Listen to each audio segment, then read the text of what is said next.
Hallo!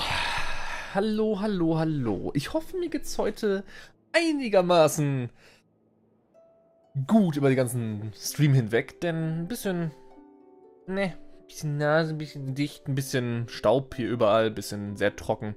Sehr unangenehm eigentlich, aber ich als Schwertfisch 2 Kapitän, Leutnant von Watatsumi Island, ja, werde heute... ist doch scheiß. Ich werde heute mit euch zusammen hier im Stream den Dingens durchgehen. Den hoffentlich aktuellen Content komplett. Und natürlich den neuesten Charakter pullen, denn Version 2.5 ist draußen. Und ich weiß nicht, was draußen ist an Content überhaupt. Ich weiß, dass ein bisschen was draußen ist. Und ich werde gerne alles anschauen. Soweit es möglich ist, alles anzuschauen. Nicht, dass es ist wie vorherige Version, wo irgendwo eine Kleinigkeit rauskommt, neue Charakter, aber die ganzen Quests sind nicht da. Das war mich blöd. Deswegen, ich hoffe mal das Beste. Und ich würde sagen, wir starten einfach mal, ne? Ach, der muss er downloaden. Na herrlich. Er muss ein bisschen was downloaden, aber der Rest ist schon gemacht. Den Rest habe ich im Vorfeld schon runtergeladen. Keine Sorge, keine Sorge. Ah. Gut. Na dann. Überprüfung der Vollständigkeit der Ressourcen. Ich hasse sowas wie die Pest, ey. Ich hasse sowas wie die Pest.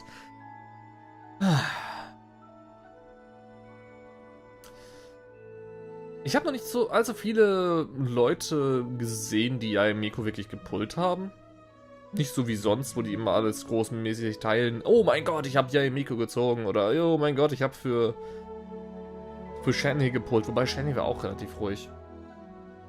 Die haben eher, glaube ich, alles reingeballert in Ganyu und in davor Ito auch nicht. Holy shit, die haben Shannon nicht gepullt in der Regel, die haben Ito in der Regel nicht gepullt. Wow. In Hutao haben sie viel reingeballert. Mir inklusive. Schauen wir mal. Hallöle Niklas. Das dauert ganz schön lange. Holy crap. Ja, übel. Ich bin also mal gespannt, wie die Zahlen ausfallen werden. Demnächst mit den ganzen, also wie viele Leute gepullt haben. Das kann ja natürlich ein bisschen dauern. Aber ja, Miko ist halt sehr, sehr, sehr, sehr, sehr populär und sehr hoch im Kurs, dass sie halt, ja, Top 3 vielleicht kommt. Muss man abwarten, ne? Ich selber habe gerade aktuell einen Pity von irgendwo 3 oder 4 und habe um die, ich glaube, 70 oder 80. Ich habe um die 80 Puls. Ich würde gerne mindestens eine von ihr ziehen. Aber ich habe halt keine 50, also keine 100% Chance. Ist nur eine 50-50 Pity. Das heißt, ich muss Glück haben. Oder im besten Fall sich irgendwo 6 oder 7 Stück in einem Pull. Das wäre natürlich enorm geil. Das haben wir uns nur auf Girls. Naja, weil die meisten männlichen Charaktere sind halt irgendwo komische Witzfiguren und meist irgendwo nur Kloppercharaktere. Komisch. Ist sehr komisch. So. Stein oder nicht Stein? Die Quest habe ich aktuell. Toll. Bringt mir auch voll was. So. Ich hoffe, mein PC hat das Update gut verarbeitet. Boah, das sieht so laggy aus auf dem Vorbildschirm. Mach's mal runter. Ja, die Vorschau aus. Oh, selbst da sieht es ganz schön stotterig aus in der Dingensübertragung. Oh no. Ha. Dottert das im Stream oder sieht das nur bei mir so in der Vorschau und so aus? Holy crap.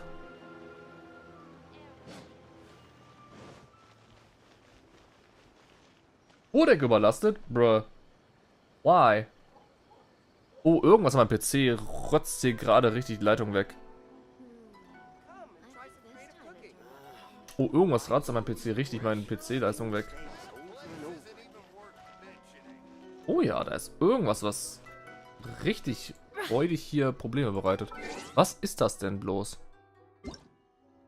Oh no. Das passt.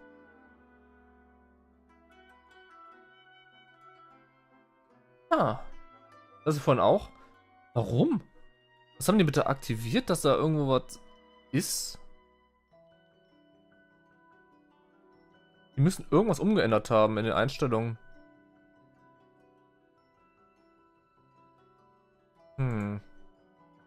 Ja, und vertikale Synchronizität, das passt. Schattenqualität mal ein bisschen runter.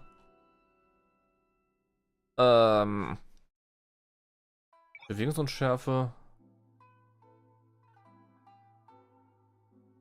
Zooming. Ah, die Massendichte mal runter. Oh, das sieht schon besser aus. Zumindest in der Übersicht sieht es besser aus. Ist das besser?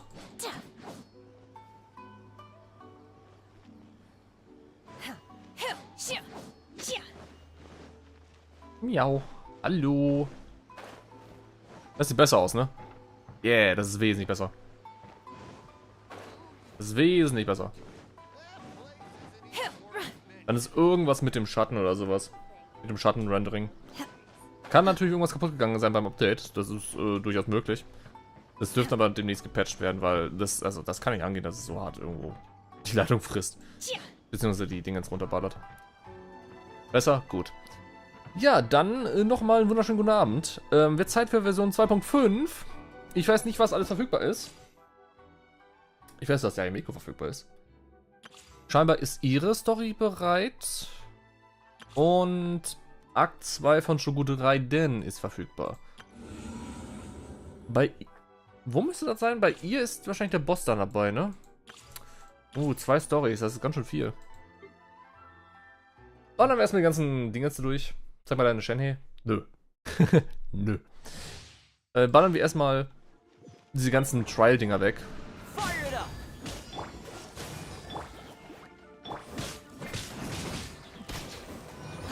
Damit wir hier ein bisschen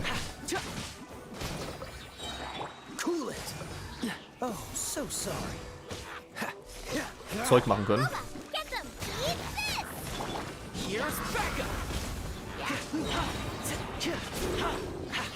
Don't get too close. Nice and spicy. Don't get frostbite.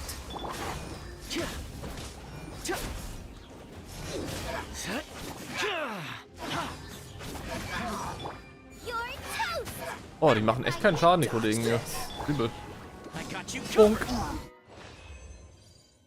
Das Event startet erst morgen. Das finde ich sehr schön. Das finde ich sehr schön, dass es erst morgen startet. Weil mit 2 Storys und ein Event, was dann startet, das ist ein bisschen viel des Guten.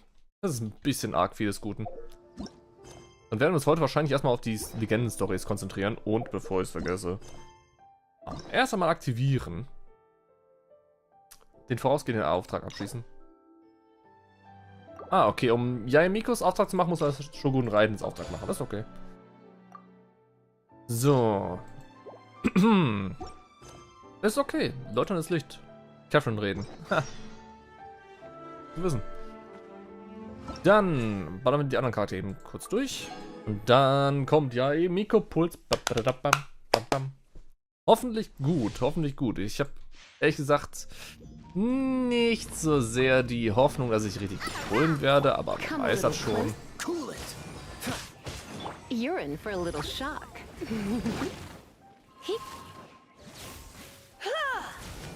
This moment will be frozen.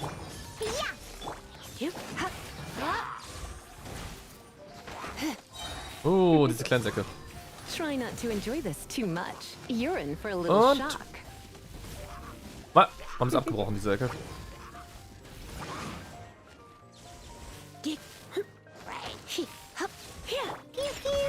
Piu, piu. Don't get frostbite. Come a little closer. Ich muss sagen, Lisa, obwohl sie relativ ja miserabel ist an sich, You're in for a little ohne shock. Constellations. Ich finde die Art und Weise, wie sie halt castet, halt voll geil. Inklusive ihrem sehr, sehr kurzen Cooldown auf ihrer E. Die ist sehr schön. Die ist sehr schön. Ich wünsche, ich könnte Lisa ein bisschen besser ausbauen. die Bitte dazu auch noch beschweren, was? Die Waffe beschwören? Bist du irre? Was soll ich auf den Waffenbanner gehen? Bin ich bescheuert oder was? Bin ich bescheuert? Oh, noch ja, Apollo Gems, nice. Und ein Code. Den Code habe ich vorhin reingepostet gehabt im Discord. Es gibt einen neuen Code, den man einlösen kann für 60 Primo Gems und 5 Bücherchen. Kleine Bücher. Nicht allzu viel. Ich suche mal raus, ob ich den noch irgendwo habe. Da ist der Code. Ich werde mal kurz in den Chat reinposten. Könnt ihr noch aktivieren. Hi, Hübi. Und... Was war das damals? Fischl ist wieder da. Ich bin froh, dass Fischl auf dem Banner ist, weil Fische wollte ich unbedingt auf die 6 ballern. Ich habe sie fast optimiert, wie sie ist. Und ich möchte sie unbedingt gerne spielen. Aber finden wir irgendwas, wo man... Ne?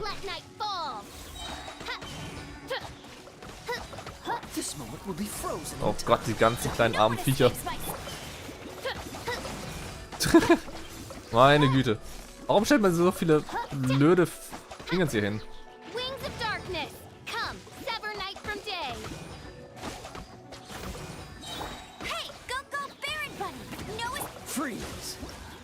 Oh, das war so nice. Oh, das war so nice. Ein wahrer Miko. Main macht das doch mit. Macht das doch Match. Nee, will man das? Ich weiß es nicht. Aber gut, schauen wir uns mal die Verhöhnung der Sterblichen an. Wow. Fies. Fies. Naja,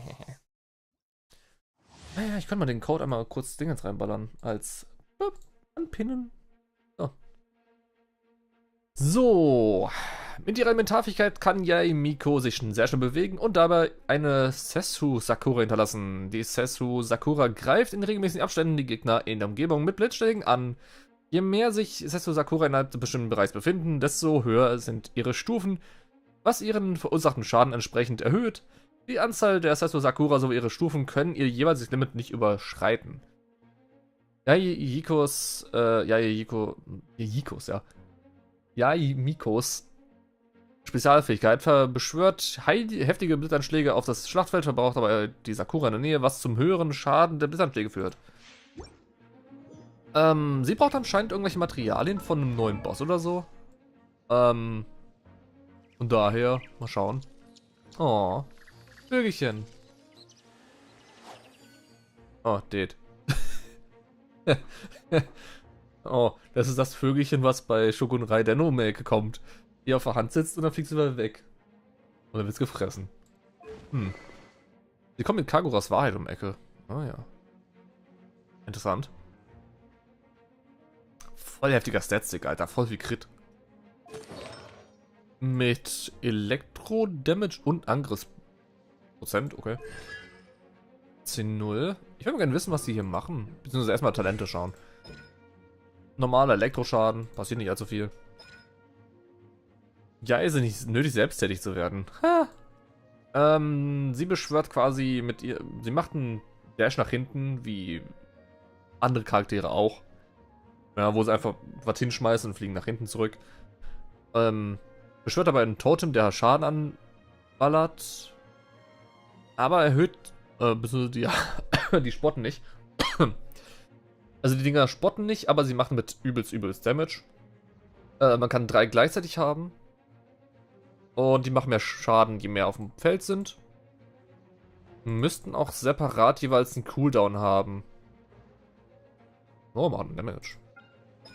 Und ihre Ulti verballert alle Totems, die sie beschwört hat. Und macht dann Blitz. Ist eigentlich interessant. Springt beim Auslösen für große Geheimcodes für jede zerstörte Sakura einmal die Abklingzeit. Okay. Das macht das Sternbild. Kann man ein weiteres ausstellen, 4. Elementarenergie. Die Sakura haben bei der Entstehung anfänglich Stufe 2 und können höchstens Stufe 4 erreichen.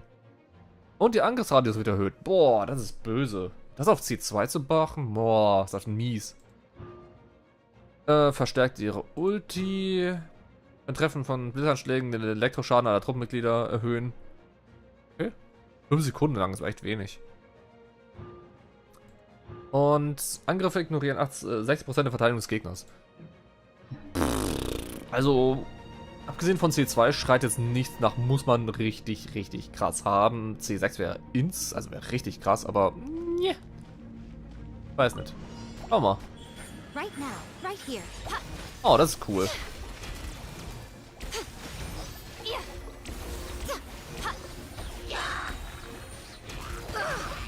A sight to behold. Okay. Come on out. Right now, right here. Right now, right here. Das klingt wie ein Song. Oh, ihre starken Angriffe brauchen aber ganz schön viel Aufladezeit. Uiuiui. Show them. Ha. Emerge. Nothing lasts forever. Das mit dem, also sie ist relativ interessant. Also ihre normalen Angriffe, wusch, wusch, schön flüssig, aber ihre Starkangriffe, da spürt man nicht, wann der Angriff rauskommt. Da kommt einfach ein Blitzstrahl, der brettert die da durch. Fühlt sich komisch an. Es fühlt sich komisch an, ihre starken Angriffe, aber ihre Ulti fühlt sich gut an, wenn man die droppt, dann dann macht sie Ui. Droppt ihre Ult-Energie von 90 auf C1 ist richtig gut. Droppt ihre Ult-Energie von 90 auf 58, was huge. Von 90 auf 58, das ist echt nicht viel. Also, wenn man stattdessen von 0 anfangen müsste, wäre echt beschissen. Aber das ist gut. Das ist nett. Ich würde es mitnehmen, wenn ich es ziehen kann. Oh boy. So, mal kurz da reinschauen. Bla bla bla. Das sind ganze Informationen. Gut. Kurz mal drüber schauen, was habe ich denn als Waffen theoretisch für sie? Ich habe ja mittlerweile eine interessante Dingens hier. Ich habe nicht allzu viel, was ich reinballern kann. Ohne Scheiß, ich habe nicht allzu viel. Bücher sind bei mir rar gesät. Ich habe die Doroku-Geschichten vom letzten Event, die ist auf Klee. Hat echt gut bei ihr. Sonne und Mond habe ich. Das würde halt gehen.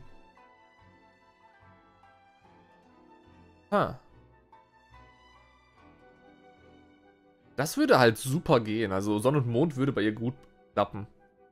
Ich habe momentan auf Ningguang ausgerüstet, aber Ningguang nutze ich fast gar nicht. Leider. Gibt Crit-Chance, das ist nett. Illustration von Landen und Wassern. Inventarschaden beim Auslösen von Inventareffekten. Das könnte gehen, I guess. Mit Elementarkunde-Set spielen, wenn man einen Gegner irgendwo Feuer drauf machen könnte. Man ja nicht großartig. Dauerhaft. Landstreichernoten. Das könnte interessant sein. Ja. Mehr Schaden. Ja, das wäre machbar. Verwohnes Kodex. Ach, nö. Nö. Sondern noch Opferrituale, Elementarfähigkeit Zeit überspringen ist nicht so Knorke. Haben wir Landstreichernoten? Nee. Ich würde sagen, Sonne und Mond ist ganz gut und ansonsten Illustration von Landen und Wasser vielleicht. Mind be purged, world be saved. Okay. Na dann, wie wollt ihr die Puls sehen, ne? Oh, die haben die Waffe da drin. Die haben das Schwert da drin. Ihr wollt mich verarschen, Bro. Oh. Oh, das ist disgusting. Oh, das ist disgusting. Oh, das ist super disgusting. Warum haben die so einen guten Waffenbanner? What the fuck? Das ist doch bescheuert. Warum haben die so einen guten Waffenbanner? Nee.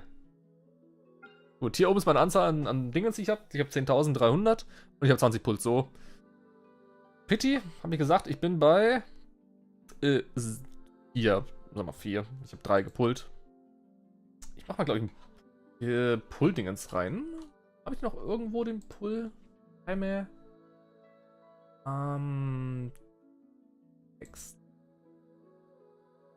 Das du? Nee, nicht der da. Kleine Sekunde, ich finde den. Wo habe ich den denn hingepackt? Was ist man denn so Koop? Koop. So. Wo habe ich den denn?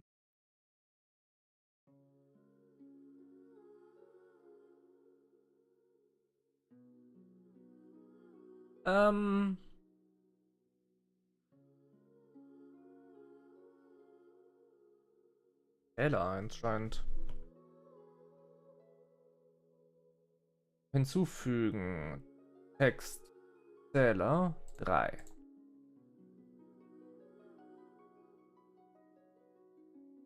So. Mal hier die großen Null über mich.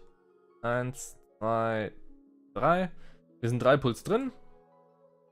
Schauen wir mal. Schauen wir mal. Kommt 10 dazu. 1, 2, 3, 4, 5, 6, 7. Wow. Also, ich will nicht sagen, aber wow.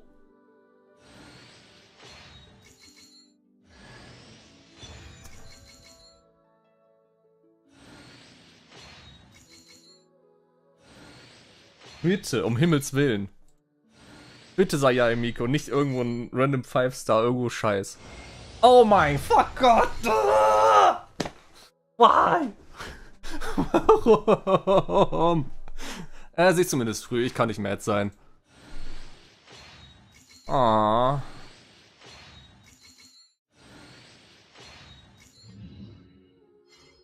Bruh. Like legit, bruh. Cheat. Warum konnte ich die Dinge jetzt bekommen? Jetzt mal ohne Scheiß. Uff. Warum konnte ich nicht? Warum? Verdient. Warum? Ich nutze sie. Ich nutze sie aktiv. Das ist das Problem. Nee. Ah. Hey, cool. Mehr Schaden von ihr. Yay. Es hätte Dyluk sein können. Ich brauche einen Dyluk. Ich habe noch keinen fucking Dyluk. Dyluk. Da. Scheiße, Mann. Naja, sie macht zumindest mehr Schaden jetzt. Yay. Pissig ist das. Okay. Dann, der wievielte Charakter war das? Der 5. oder was?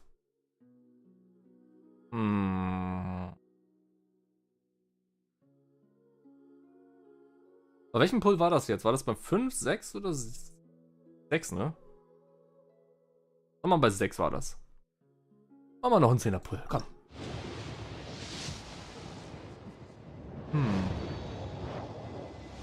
Ist verdient, weil du weißt, dass ich sie mag, doll.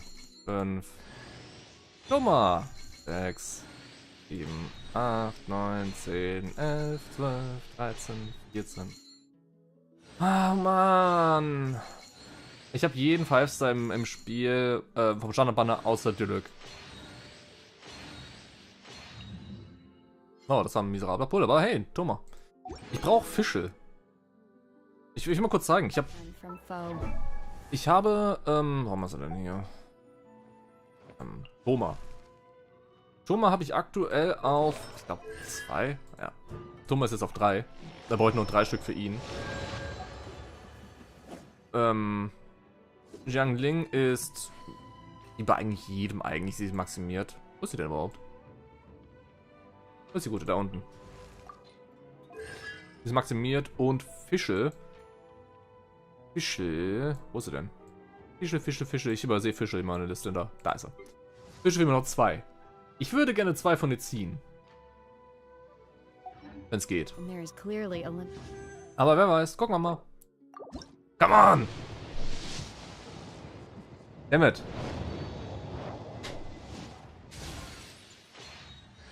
Hey, einer ist da. Cool. Da Jauna. Schwert, Bogen, Schwert. Also, ey. Okay. Eine Fische ist mal da. Bleibt noch eine andere. So, nur das im Shop. Nicht, dass ich wüsste. Noch ein Thomas, das ist super. Dann C4. F5.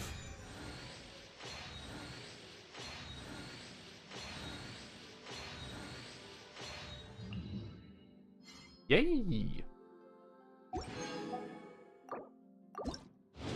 Noch ein Thomas und ein Fischl? Do it! Keine Zhang Ding. Ah, ein Bogen. Oh, ein Rustbow. Nice. Ich hab verdrückt. Rustbow nehme ich gerne mit, Bro. Aber ich glaube, mein Rustbow ist auf 5. Nice. Ne, ich habe beide Charaktere, die im Shop momentan verfügbar sind, habe ich auf Maximum. Oh, ein Rustbow.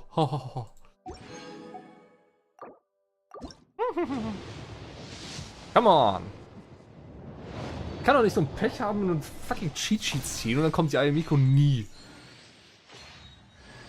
Diona. Diona. Don't be like this, man.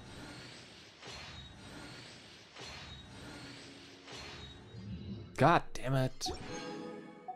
Blablabla. Zur Not habe ich immer noch ein paar Gems, die ich nutzen könnte.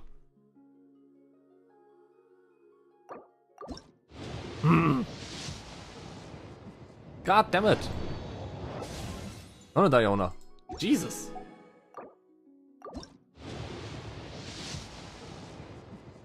Wow. Never fucking lucky. Jetzt kommt die YAE. Ja, schön wär's. Ja, Moment. Ey, Doma. Ey, Doma. Ey. Ey, ey, ey, Doma.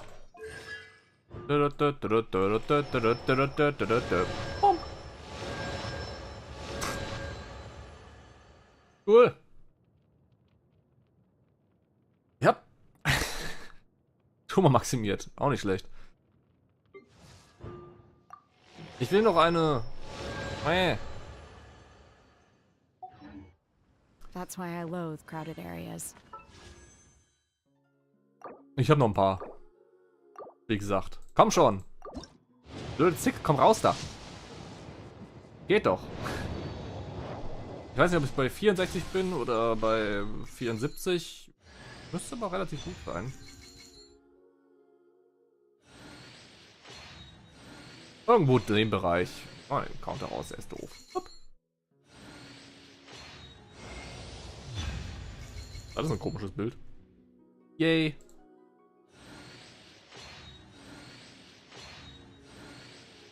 Muss ich halt meine Reserven ein bisschen angehen. Ist auch okay. Da ist sie.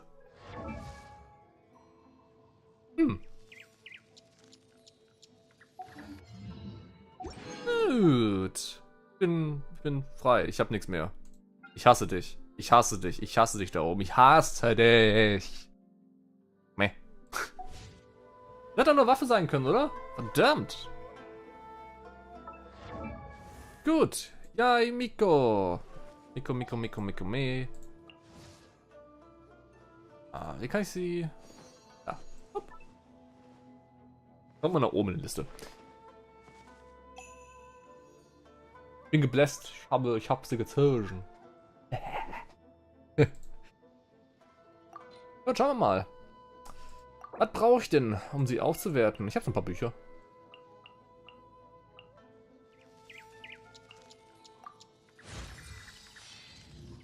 Ich weiß auch nicht, was sie benötigt als Materialien. Sie benötigt... Oh, die Porling. Okay. Und Handschutz. Easy. When training to become a shrine maiden, the title of Chokai is granted once one has completed their requisite studies and can correctly chant for ceremonies. This might be very straightforward for humans, but it's the most difficult step for the Kitsune. We are only foxes, after all.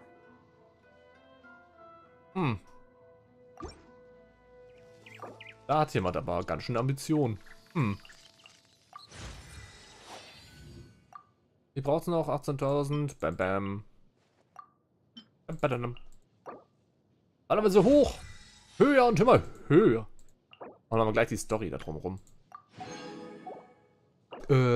Oh, come on. Das Ding schon wieder. Oh. Are you serious? Ich muss die Dinger schon wieder farmen. Ich fasse wohl. Noch mehr von den Dingern. Wow.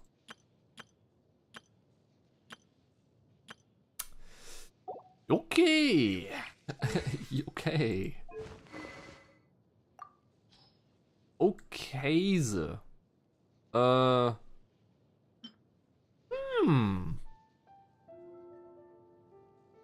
Herzensblick würde bei ihr auch vom Stil her irgendwo passen.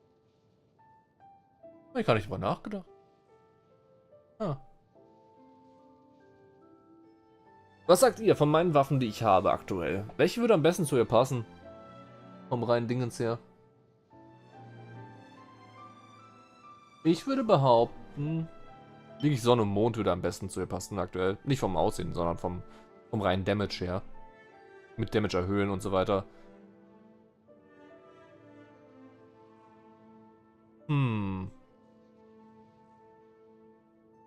Wobei die einzelnen kleinen Turrets würden wahrscheinlich die ganzen Effekte runternehmen mit mehr Schaden machen.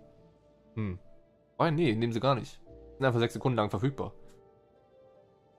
Das Ding würde wahrscheinlich gut funktionieren. Das Ding könnte auch interessant funktionieren.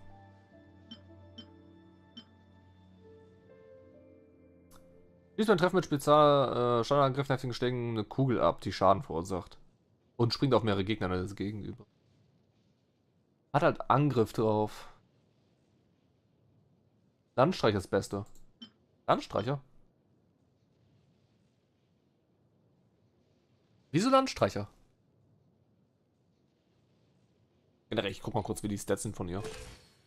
Baseline-Stats. Sie hat eine 5% Crit-Chance nur. Uff, das ist niedrig. 100% Aufladerate, Crit-Schaden 50%. Ist das Standard für jeden Charakter? Nee. Kann nicht sein.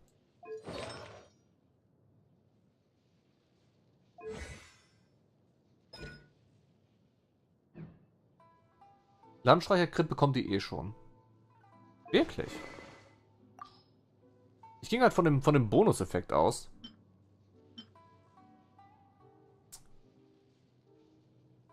Aber da müsste man sich nur für 10 Sekunden drin lassen, um ihren Effekt aktivieren. Und dann würde man sie wahrscheinlich dann als Turret einfach nur spielen, dass man die Dinger dahin pflanzt jeweils, aber dann nicht angreift mit der Ulti. Das würde ich so sehen, weil 10 Sekunden ist nicht viel. Also man bringt sie dann raus für einen Ulti reinballern, quasi. Totem, Totem, Totem. Angriff, Angriff, Angriff. Leerer Angriff. Ulti.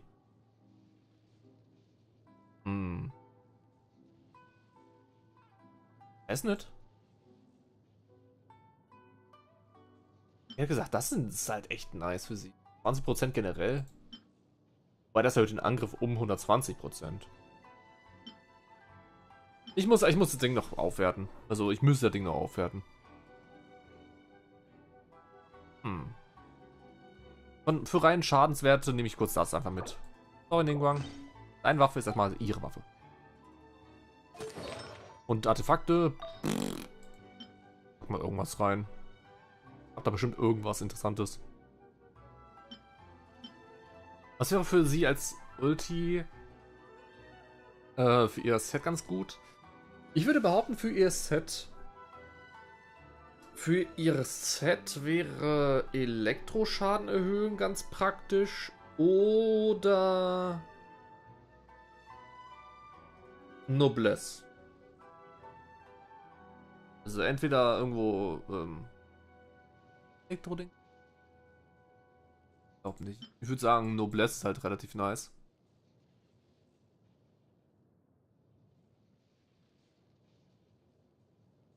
Normalerweise nutzt du nicht ihre Autotext, weil sie sehr schlecht skaliert. Elektro-Widerstandsset. Elektro-Widerstandsset?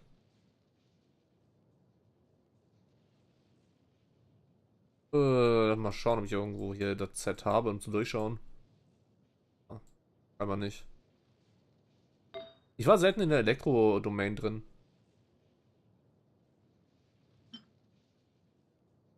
Erhöhte mit den Effekten. Nee, das ist nicht das Ding. Das ist das bescheuerte Set. Habe ich noch eins von dem anderen? Nö. Ich habe ja viele von den Artefakten geschrottet über die Jahre. Über die Zeit. Weil die nicht so geil waren.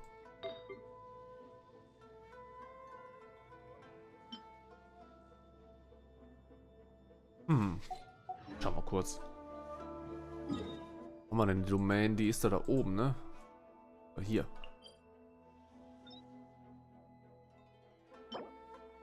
Das ist donnernder Zorn, der hat Elektroschaden. Und das ist Elektrowiderstand. Mit den von Elektroeffekten betroffenen Gegnern Schub 35%.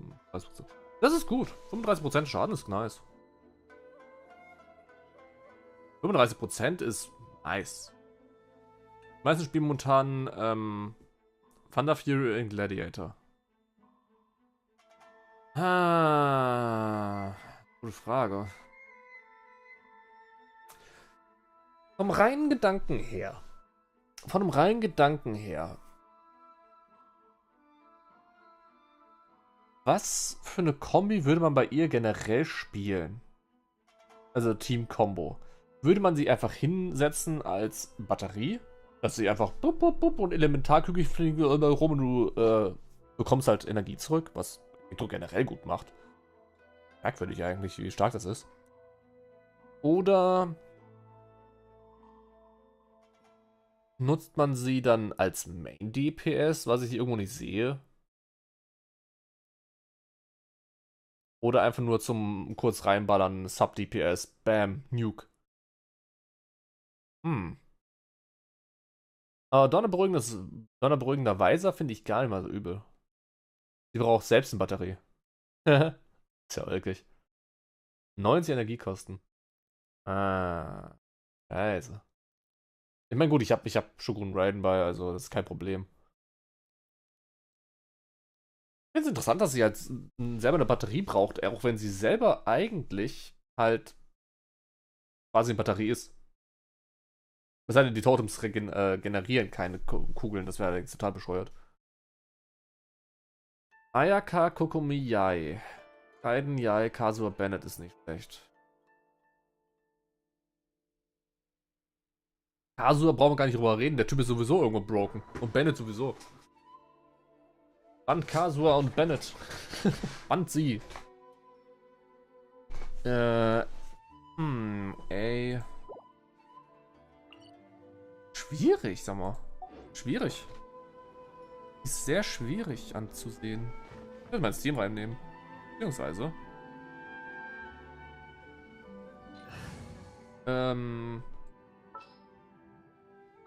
Well, since you asked so nicely.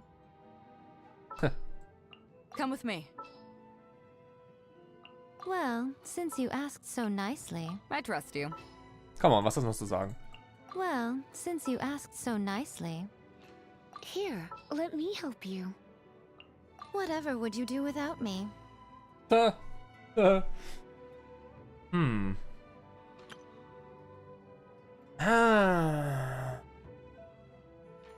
Ihre Energieregeneration ist vielleicht nicht so killer.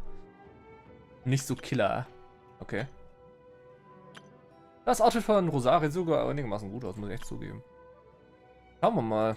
Ich gehe mal in die Welt raus. Ja, guck mal kurz, wie die Regeneration ist von ihr. Sind momentan bei 0.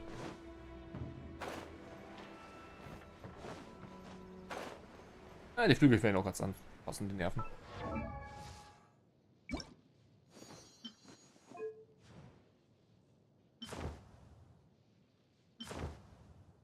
Sie braucht weiß-rote Flügelchen. Sie braucht das KFC-Flügelchen-Set.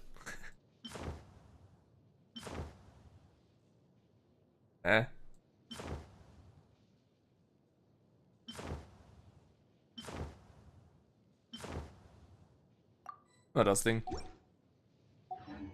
Sie braucht ohne Scheiß das KFC-Flügelset. Das sieht bei ihr gut aus. Aber das KFC-Flügelset zu bekommen war beschissen und ich würde das niemals machen.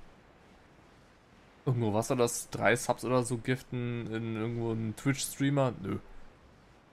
So ein Müll. So, wo finden wir Gegnerchen? Sind die nicht in der Regel irgendwo ein paar Dingens. Da gehen die Füchschen.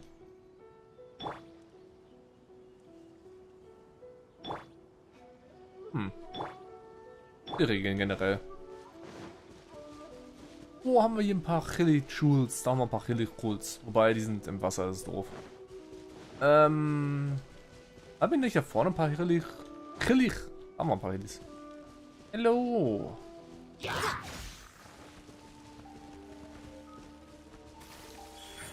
Right here. Emerge.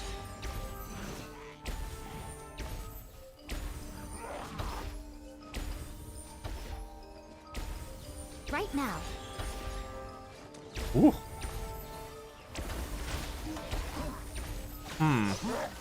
Show them. Emerge. So much for Das war nice Kombo. eternity. Ja, ich merke schon, also wenn man nur mit ihr irgendwo auf dem Feld hat, dann dauert das echt lange, die hochzuballern. Die bringen halt nicht so viele Kugeln raus, die Dinger. Oder nicht so viel Energie. Ich sehe ja schon.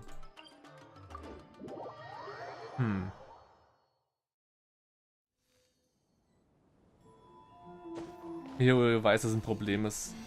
Ja. Die wissen generell, wenn man die Charaktere gut gestalten kann, damit man irgendwo... Also sie wissen, das ist die ultimative Form, wie ein Charakter existieren sollte, und machen dann abschneiden, um halt deren, wie sie sein sollten, hinter einer Paywall zu verstecken. Was man machen kann, finde ich ein bisschen doof. Aber kann man machen. Ist aber besser, irgendwo das so zu machen und dann die... beziehungsweise eigentlich fertige Charaktere zu haben, sie nur verbessert zu machen. Wenn man dann die Charaktere dann weiterhin pullt. Ich finde es scheiße, wenn die irgendwo nur zur Hälfte funktionieren. Fische beispielsweise funktioniert nur eigentlich recht gut mit C6, was echt blöd ist. Snapshotten, die Fuchstürme auch nicht. Ich habe gehört, die Fuchstürme, also die Dinger hier, sind ein bisschen doof. Die sind ein wenig doof. Ja, die sind doof, weil die irgendwo falsch targeten. Also die zielen wohl auf irgendwo Sachen ab, die nie sein sollten. Feuerstellen beispielsweise oder hier irgendwo Kristalle oder sonst was.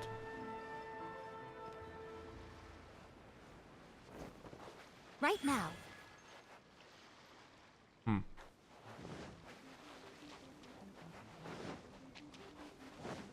Emerge. Die scheinen auf jeden Fall irgendeine dumm gelagert zu sein.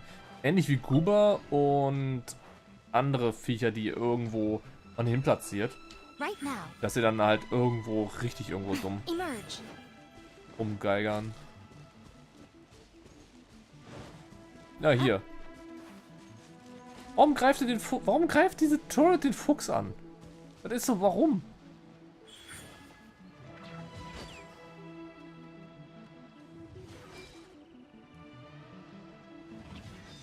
Ich meine, cooler Auto-Aim, ja, aber... 6 gibt's nochmal extreme Power drum drauf. Ja, ich hab's ja gelesen, C6 ist halt, droppt die Verteidigung oder ignoriert die Verteidigung irgendwo 60%, was lächerlich ist, sag mal ehrlich, das ist komplett lächerlich, wie stark er dann ist. Transfiguration.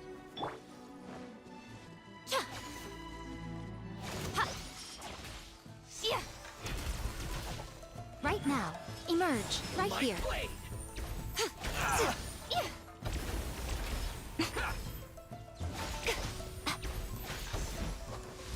Emerge. Right now. Light blade. Right here. Now you've got my attention. Oof. Emerge.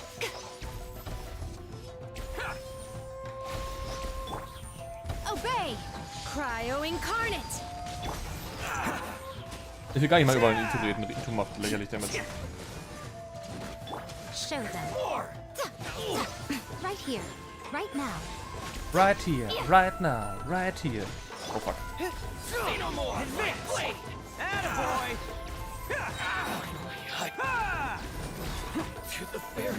müsste Uschi mal zeigen, was da für ein Damage knallt.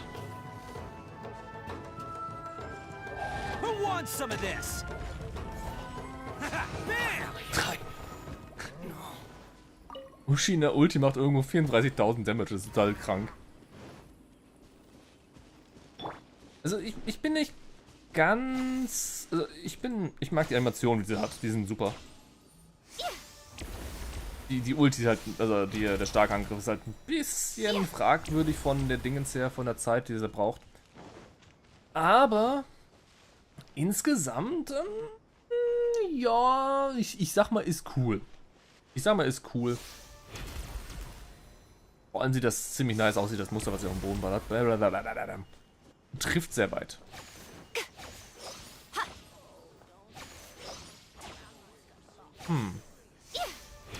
Wie kann man am besten...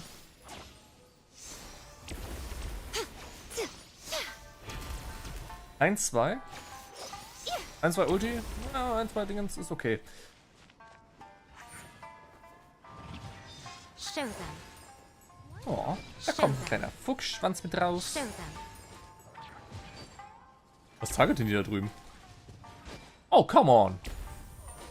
Ernst?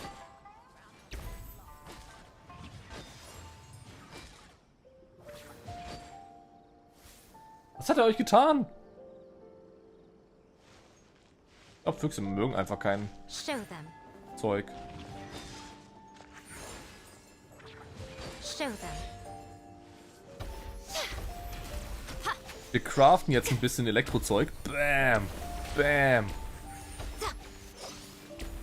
Halt deppert.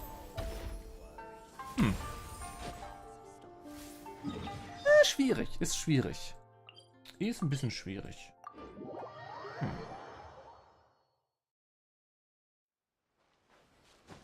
Ich würde nur kurz das anschauen wollen, bevor wir denn mit der Quest starten.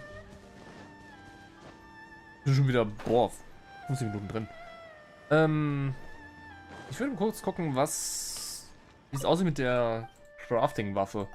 Ob die was bringen würde. Bezweifelt zwar, aber, was war da? Hakushin-Ring. Erhöht die Aufladerate. Erhöht beim Auslösen von Elektroreaktionen mit der Waffe zugefügten Schaden.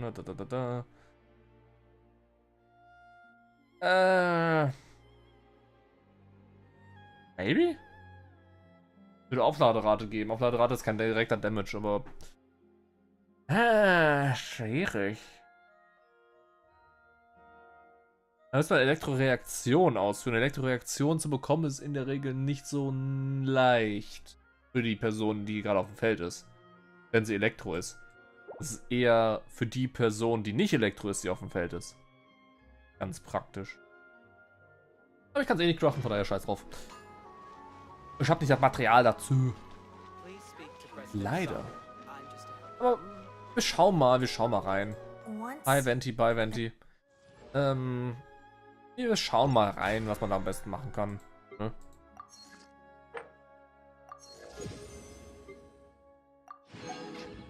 Haben wir Bücher hier, haben wir Sachen da. Ah, mehr Pulpmaterial. Yay. Aber dann gucken wir erstmal, was... wir müssen das machen, ne? Wie es aussieht mit der zweiten Story von... Gott. Von A. Ey, yo.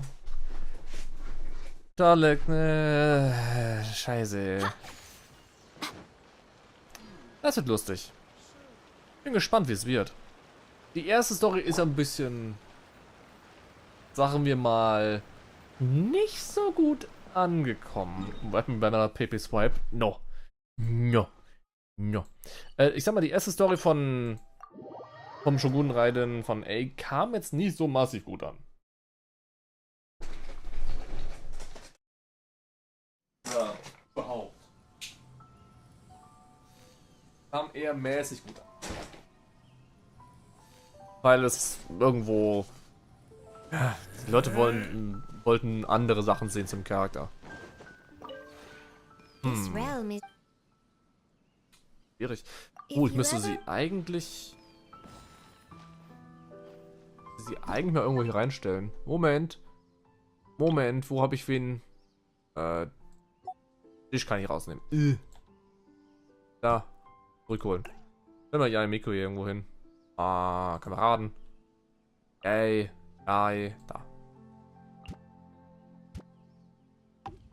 Punk. Dann kriegst du ein bisschen Punkte. This realm.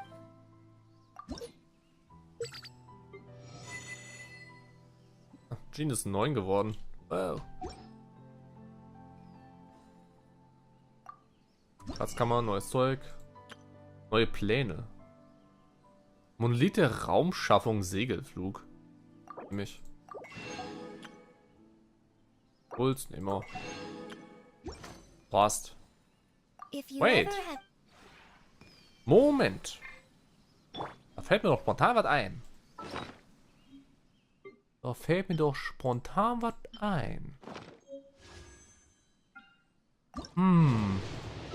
Damit. Ich hätte es gehofft. Schade. Gut. Kommen wir zur Quest. Machen wir die A-Story. Ich bin gespannt mit der A-Story. Weil die halt, ne? Wie gesagt. A-Story, ihre erste Story war nicht sehr populär, weil ihre erste Story irgendwo schwach war. Nach dem ganzen Patch, der generell schon schwach war die Story von ihr selber dann nochmal schwach. Weil man im Grunde genommen nichts getan hat. Man saß nur rum und hat nichts getan. Also hoffen wir mal, dass ihre zweite Story besser wird. Hallo Catherine, erzähl mir. Zweimal schon gemacht. Oh. Bin gespannt. Ad Astra Abyssosk. Welcome to the Adventurers Guild. Yes. Recently, the Adventurers Guild has received an unusual commission, and after careful consideration, we believe that The traveler would be the most suitable candidate, right? indeed, as ever. I will spare the pleasantries then. May I ask if you two are available to help? Ich weiß nicht, ist schon am Mittag, ne? Wir haben schon Abend, also eigentlich ist schon ein bisschen spät. Natürlich, dafür sind wir doch da. Hängt von der Aufgabe der Vergütung ab. Boah, dafür sind wir noch da. Well, let me go over it briefly.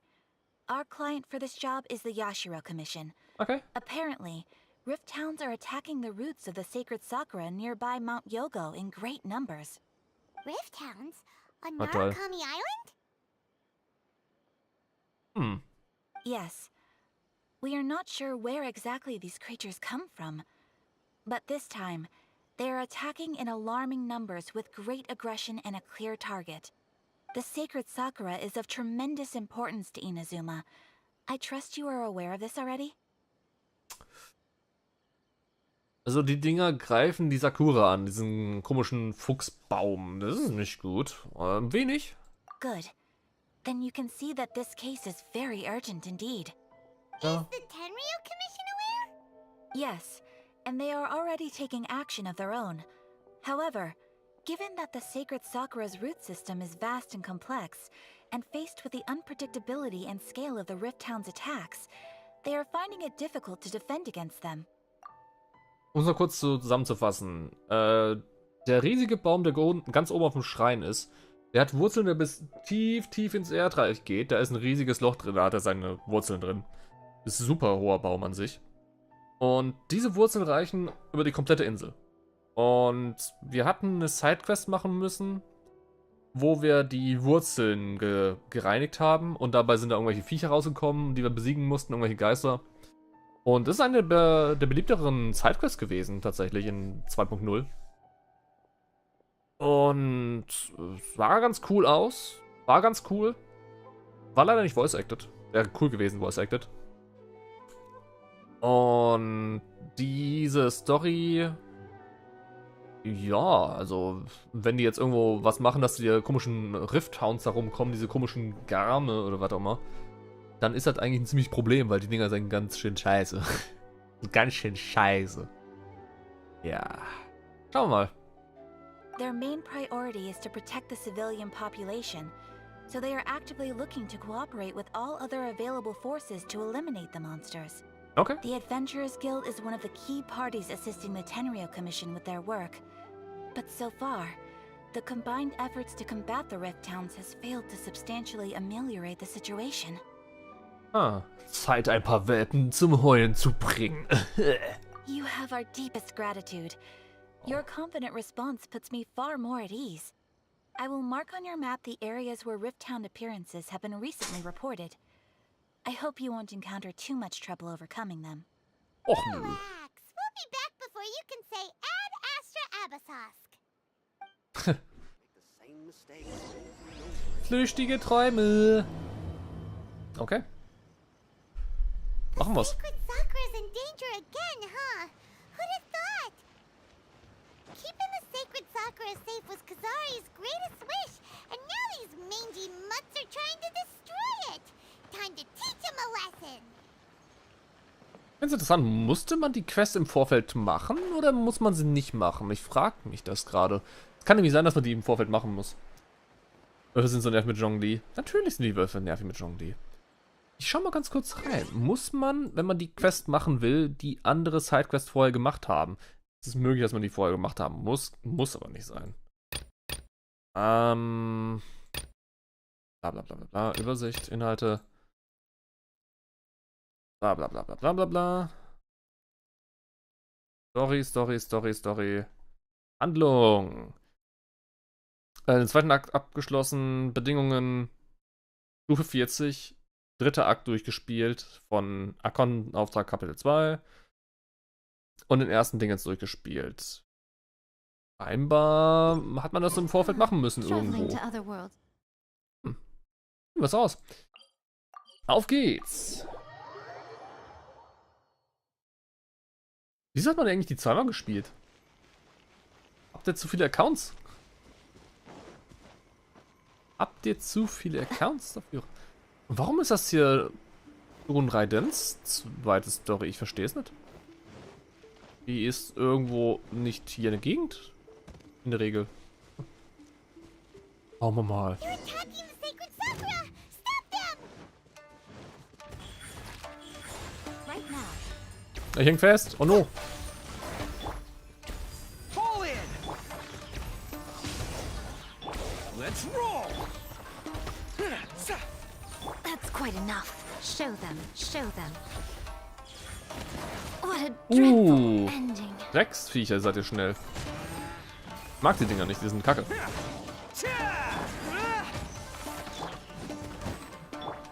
My will embodied. Na, kommt her.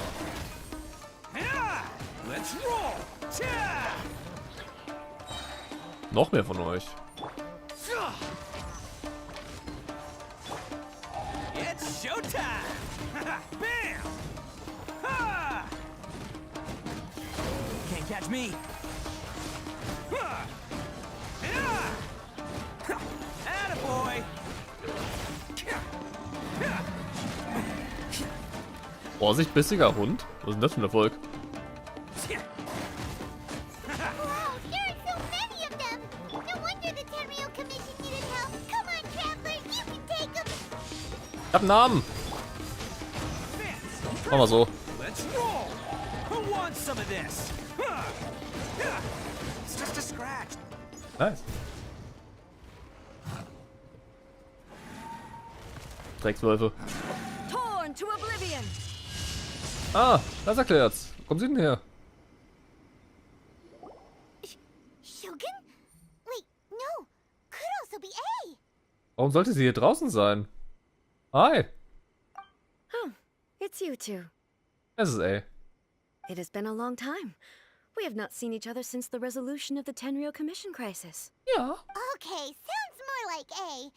It is you, right? You sure made short work of them. That was amazing. Ja, das war ihre E. Und der E. Was bringt dich diesmal raus? I'm making early preparations for what is to come. Last time we took a walk around Inazuma together, I witnessed the way the world is today. I was finally able to comprehend some things that I had never understood in the past. Sei mal ehrlich, die Wölfe sind ein Feind der Unendlichkeit, also willst du sie loswerden, oder? Sei ehrlich, die Wölfe sind scheiße. Since then, every time I encounter an obstacle in my thinking, I find myself having the urge to spend some time in the outside world. Makes sense. You must get super bored being stuck in there all the time. Might I remind you that I am not here to amuse myself? Recently, I have observed a number of changes in the external world from the plane of Euthymia. The most serious of these being the attack on the sacred Sakura by numerous rift hounds. I considered this matter worthy of my attention, so I pursued them, and they led me here, where I happened to run into you. Interessant. Aber die Verwaltung und die Abenteurer können schon mit den Monstern umgehen. Ich weiß nicht, die Rifthounds sind ziemlich heftig, also... Das sind jetzt keine komischen fliegenden Geister, die genervt haben. Es waren nervige Hunde, die super nervig sind. Scheint keine Angelegenheit zu sein, die die Aufmerksamkeit eines Archon benötigt. Oh. If the Shogun rather than I were to discover them, yes, perhaps she would have left the situation alone. Why? Because she's just a puppet? Precisely. According to the rules I designed for her, matters of this nature are to be delegated to the Tri-Commission.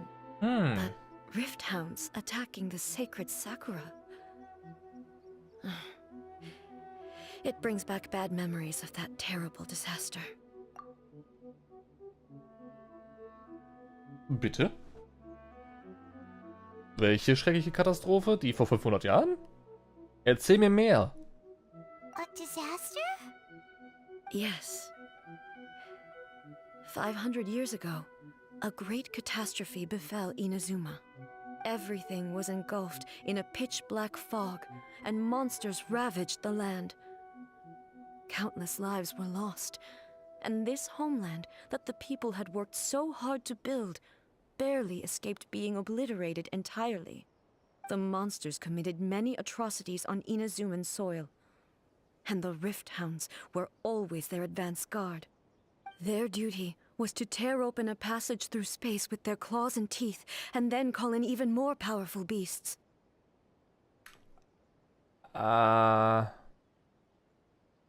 Ja, vor 500 Jahren, Kanria. Ja, habe ich gerade auch dran gedacht. Aber sind die nicht... Ich dachte, die Rift Hounds sind irgendwo von demselben Typen erstellt worden, der auch Albedo erstellt hat.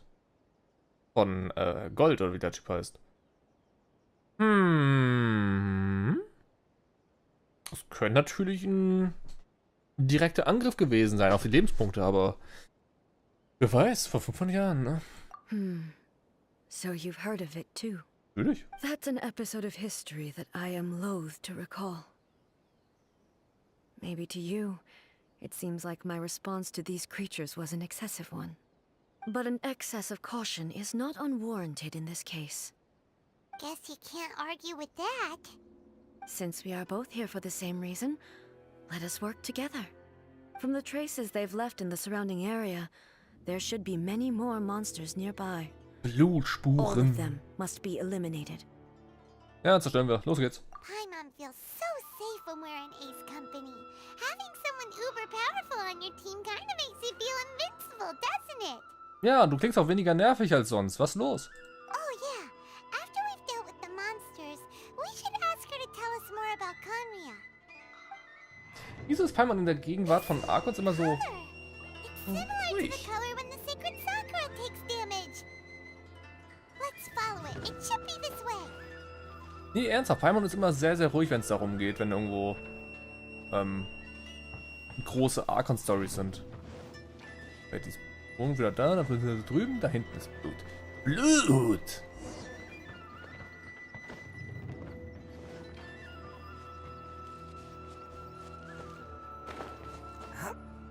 Oh toll. Warten, warten, warten, warten, warten. Ja, ist ein Steak. Das ist misslungen. Oh. Kann es sein, dass sie einfach ein bisschen Panik in der Hose hat vor denen? Weiß man ja nicht, ne? Ah, nicht in die Domain rein. Can't catch me. Führen die denn hin, die Sachen hier?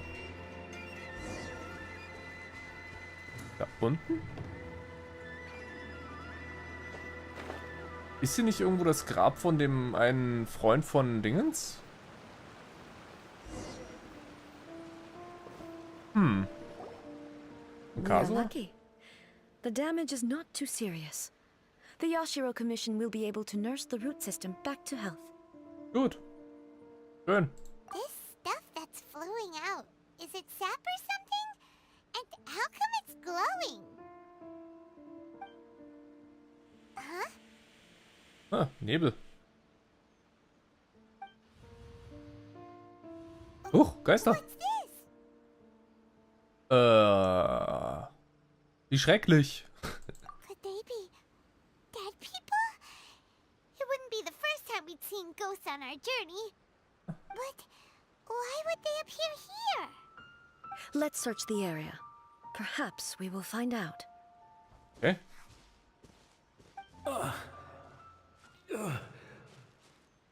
Hallo? I can't go on like this. Not when the other troops are counting on me. What happened here? Could you tell us? Who are you? What are you doing here? Nichts. Run quick while you still can. The monsters will be back. And once you're in their sights, I'm telling you there's no escaping them. Eine Vision von vor We 500 will Jahren. defend Inazuma until our dying breath. Das klingt wie vor 500 Jahren. Okay. Was ist denn passiert? Welche Monster? You don't know? Inazuma is engulfed in darkness. Beasts and horrifying monsters are everywhere. They're merciless, ferocious, and they will devour everything in their path. Every last trace of humanity's existence, I tell you. They'll devour it all. But look, none of that seems to be going on around here. Not right now, but they'll be back. Look, get out of here. Now, there's no time left. Okay. The almighty Shogun is gone. So is Kitsune Saigu. There is no one left to rely on but ourselves. Definitiv vor 500 Jahren. Oh no. I don't know how long we can hold out for. But if we abandon our hope, then we've got nothing left at all. Don't worry, I'm right here. It's the Shogun? Hi. You're back. Please, we beg you. You have to help us. You have to save Inazuma. Only the glow of your supreme lightning can dispel this terrible darkness. Please, or the whole of Inazuma will be reduced to a hunting ground for the beasts. Calm down. The war you speak of is over. Over? But what do you mean? Shogun? Look around you. The grass grows green and lush, and a soft breeze blows. This is Inazuma at peace, as you will no doubt remember. There are no monsters, nor is there anything else here that could threaten your life. What? But how? Just moments ago, they were everywhere. I saw them tear my comrade to shreds with my own eyes. Hey, calm down. Everything's fine now. Huh. I think I understand. Almighty Shogun, you saved Inazuma. Yes, we were right to place our trust in the Almighty Shogun. As long as the Shogun is with us, Inazuma will last for an eternity. Thank you, Your Excellency. Thank you, thank you. What's wrong with him? Ja, verschwindet. Spooky Geist. He's gone. Huh. Paimon can't even begin to understand what that was all about. But somehow, Paimon feels all sad and hopeless. If I am not mistaken, what we just saw was a samurai's memory that was buried in the land. The sacred Sakura can absorb and purify the filth in the ley lines. After the Rift Hounds attacked, some of this filth leaked out through the cracks in the trunk and formed a physical entity. An entity formed with strong filth would be highly aggressive. But when purified, it presents in the form of a memory. Purified filth quickly dissipates and will be absorbed by the ley lines shortly afterwards. In other words, it cannot exist for too long. Okay, ja, das macht Sinn. Das macht Sinn. Verstehe, das gleiche ist mit der kleinen Ming passiert. So the memories of the ones that died are all appearing at this moment? Yes. That soldier was one of the many thousands who made the ultimate sacrifice. What he was describing just now was precisely the disaster that happened in Inazuma 500 years ago. Ich glaube nicht, dass es den Shogun erwähnen will. Ihre Schwester gestorben ist. Oh no. Aber Kitsune Saigu, das wäre interessant zu wissen. Yes. Inazuma was facing many great crises at that time. Some were local in origin, while others came from the now fallen kingdom of Kanria. The disaster in Inazuma caused me great concern. I felt that I had to step in before it was too late, otherwise it would spread to all of Teyvat. But my friend, Kitsune Saigu, reassured me that I had nothing to worry about.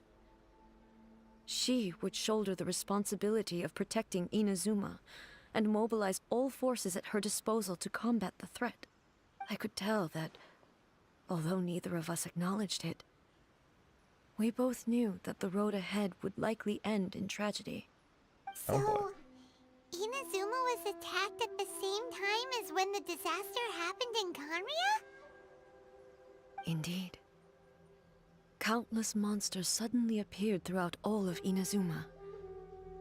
In the end, Kitsune Saigu sacrificed her life to protect the people. I never had the chance to see her one last time. But I would like to believe that she kept her promise to me until the very last. But even then, Inazuma was left more devastated than we could have ever imagined. Those terrible tragedies left great wounds that are still felt to this day, both on the land itself and in my heart. Hey. Oh. Traurig. Hey Mo. Du kommst gerade zu einer traurigen Stelle, Mann. Und einer Stelle, die eigentlich sehr interessant ist insgesamt, wenn man darüber nachdenkt. Eigentlich sehr, sehr, sehr, sehr traurig. Habe ich YAE gezogen? Glaubt mal. Du müsstest im Stream zurückgehen, ganz am Anfang.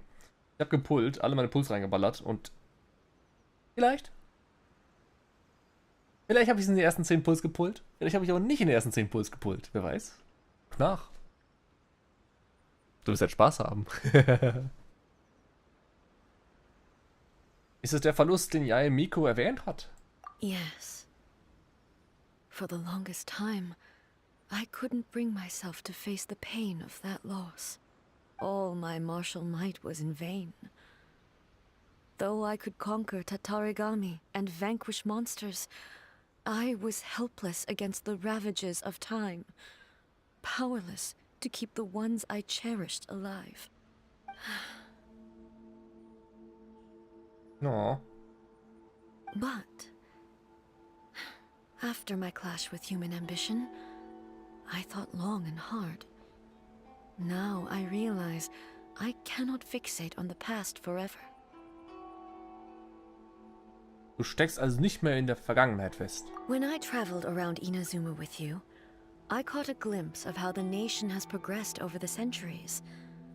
A glimpse of human potential. Everything far exceeded my expectations. Moving forward inevitably invites further loss, but also new encounters. Just think of that soldier. Despite all the losses he had experienced, he still chose to keep fighting for the sake of moving forward. All those who sacrificed themselves back then gave their lives fighting for a future. But perhaps the future they were hoping for is not the eternity that I once strove for. Das ist es, worum es beim Menschsein geht. As Inazuma's god, it is high time I honored their wishes. Warriors of the past, who spilled your blood on this land, your noble souls now rest in this earth. I will never forget you, and all that you did for Inazuma. He's taking all this pretty hard. Ziemlich involviert da drin, meine Herren. Come on. Let's keep investigating the damage to the sacred Sakura. Okay.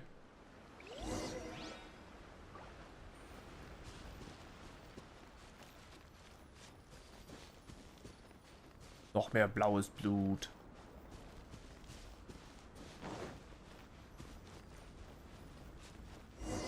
Oh. There are a load of rift hounds here too. Leave them to me.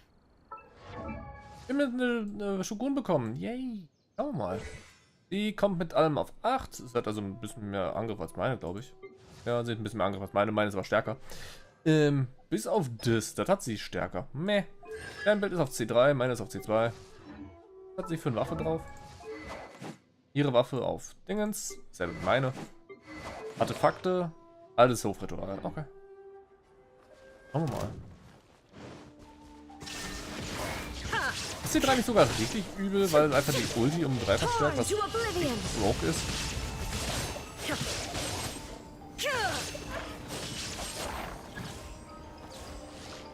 There is no escape.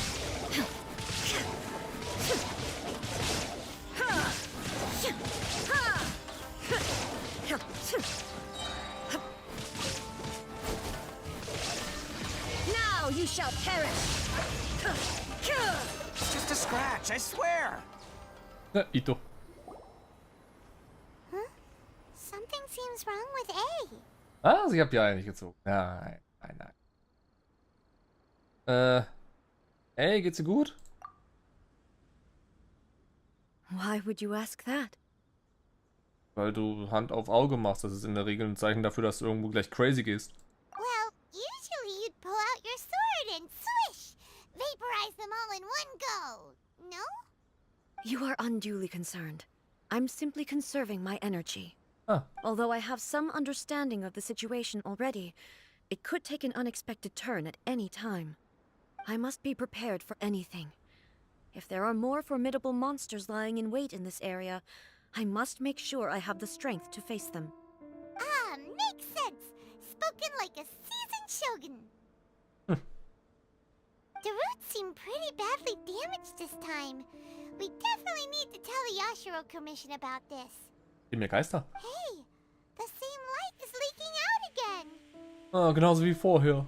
No. Warum denn der Mann? Furuyama? Is that you? Almighty Shogun, what brings you back so soon? I thought you were off fighting a battle in a distant land. Fighting a battle in a distant land? Sounds like this guy's talking about 500 years ago, too. Allow me to introduce Furuyama. He is a tea master and a member of my retinue. Though blind, Furuyama is unparalleled in his ability to appraise tea. He brews some of the very finest tea in all of Inazuma. Your Excellency, you shower me with praise undeserved. I have simply had the good fortune to be in Your Excellency's presence long enough to become acquainted with all the skills that are required of me. Nicht Futurama, um Himmels It Willen. sounds like the Almighty Shogun has brought a guest. I'm afraid I'm unable to serve you any respectable refreshments on account of the current situation. But please, sit and rest. After all, it's quite a mess out there. Alles im Eimer. What should we do? Ich möchte mehr über die Vergangenheit erfahren. Das wäre cool. Oh, yeah. Sheesh. There's monsters everywhere out there. It's pitch black and loads of people have been injured. I see. So, they have fought their way this far already. Most of the residents in this neighborhood have already escaped. They wanted to take me with them, but it seemed rather pointless to me. So, I decided to stay. And now the almighty Shogun is here, I have even less reason to run away. Imagine if this was something that even the almighty Shogun was powerless to resolve. Where could I possibly run to then? Wie kommt uns das nicht in Panik gerätst? Naja, Shogun ist hier. Wo soll er hin? People flee out of a desire to live on. And the desire to live on stems from a feeling of having unfinished business in life. But me, I have no such thoughts, and I have no regrets. Das, was er sagt, ist gar nicht mal so falsch. Die Leute, die weiterleben wollen, sind die, die fliehen. Die Leute, die mit ihrem Leben quasi abgeschlossen haben oder glücklich sterben können, die nehmen den Tod einfach hin. Denen ist das komplett egal. Die sagen, okay, ich habe getan, was ich tun konnte und tun wollte und bin glücklich und kann gehen. Das ist... Ja, das macht Sinn. The almighty Shogun often speaks to me about her dreams over tea. Just listening to her stories. I've been blind for many years, but her vivid descriptions took me on a splendid journey to all the most beautiful places in Inazuma. Over time, I've come to understand her mindset. Quite the romantic at heart, a true dreamer. One thing she always says is, good things don't last forever. Everything changes, fades, disappears completely over the passage of time. And so, people must make the most of the life they have, seize the chance to enjoy it while it lasts, and have no regrets in the end.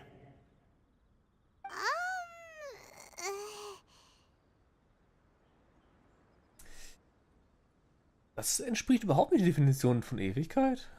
So you see, as bleak as things may be now, I have experienced countless wonderful things in life, and have no reason not to be satisfied. Perhaps you are right. It won't be long now before I have to say goodbye to the almighty Shogun for the last time. What a pity. I'll never get to see what Inazuma looks like after the almighty Shogun rebuilds it anew. But I suppose it doesn't matter. Everyone says that Inazuma has turned dark now, but to me, it went dark a long time ago. Once this catastrophe is over, life is sure to spring forth anew. But even if I survived until then, I'd probably be a hopelessly befuddled old so-and-so by then. So, never mind, eh?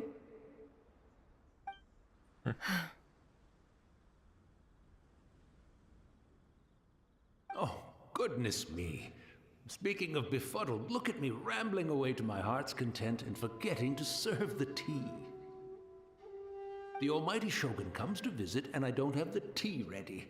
A truly egregious loss of decorum. One moment, I'll just... Where in the world is the tea set? I hope the others didn't smash it to smithereens in their hasty departure. Befreit ihn, sagt's ihm.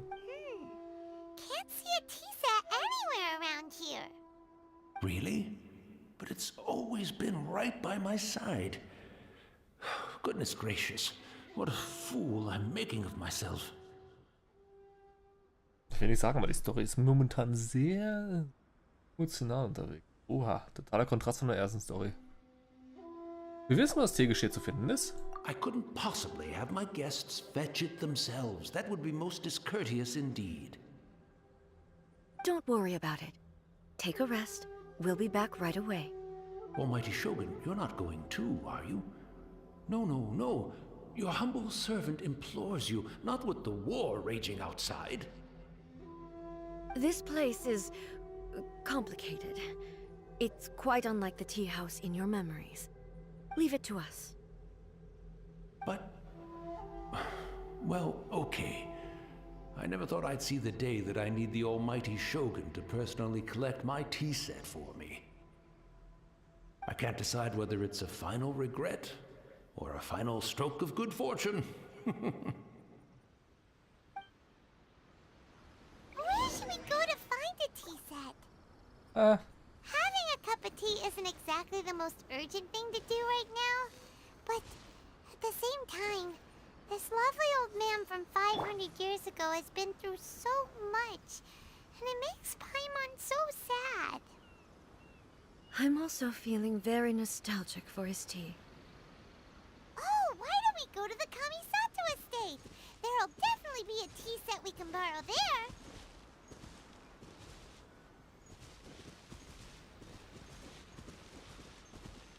Party für alle. Yeah. After my eyes went bad, many aspects of daily life became much more challenging. But I always wanted to be a competent tea brewer, right to the end. But now, it looks like I have to rely on you.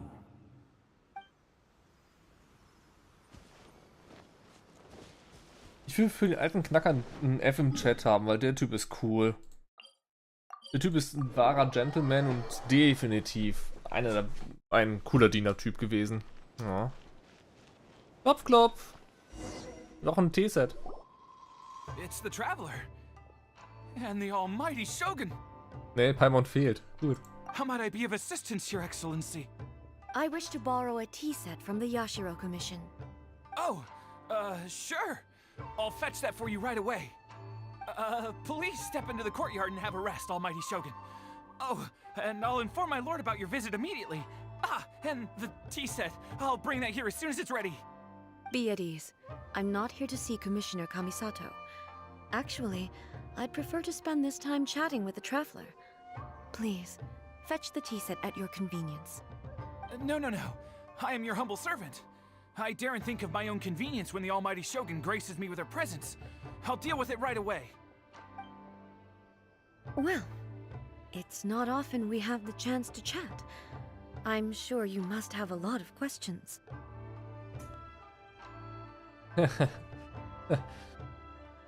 Ja. Ihre Story geht in eine Richtung und bringt Informationen mit sich, die sehr interessant sind für die komplette Weltgeschichte von Während aktuell. Ich bin sehr, ich hätte sehr viele Fragen, wenn ich könnte. Aber hat der Teemeister tatsächlich für dich Tee gemacht? Right. Paimon wanted to ask that too. The almighty Shogun that he described didn't sound anything like you at all. Ja, das klingt eher so nach ihrer Schwester, ne? Weil das ist halt, sie kämpft in einem fremden Land und Shogun war sie zu dem Zeitpunkt ja nicht gewesen. Es war nur ihre Schwester. I seldom had the time to drink tea. Any free time I had was spent practicing martial arts. So, in the vast majority of cases, the one he made tea for was the former Electro Archon, who was also my sister, Raiden Makoto. He may well have had an inkling about there being two Raiden Shoguns, but he always acted as if he was completely unaware of it. The philosophy of life that he shared with us just now, that was Makoto's view on reality. She always saw things that way. You and Makoto had pretty different views, huh? Indeed we did. It was the biggest difference between us. In her eyes, the most precious things in this world were dreams. The yearning for a better future held by living beings.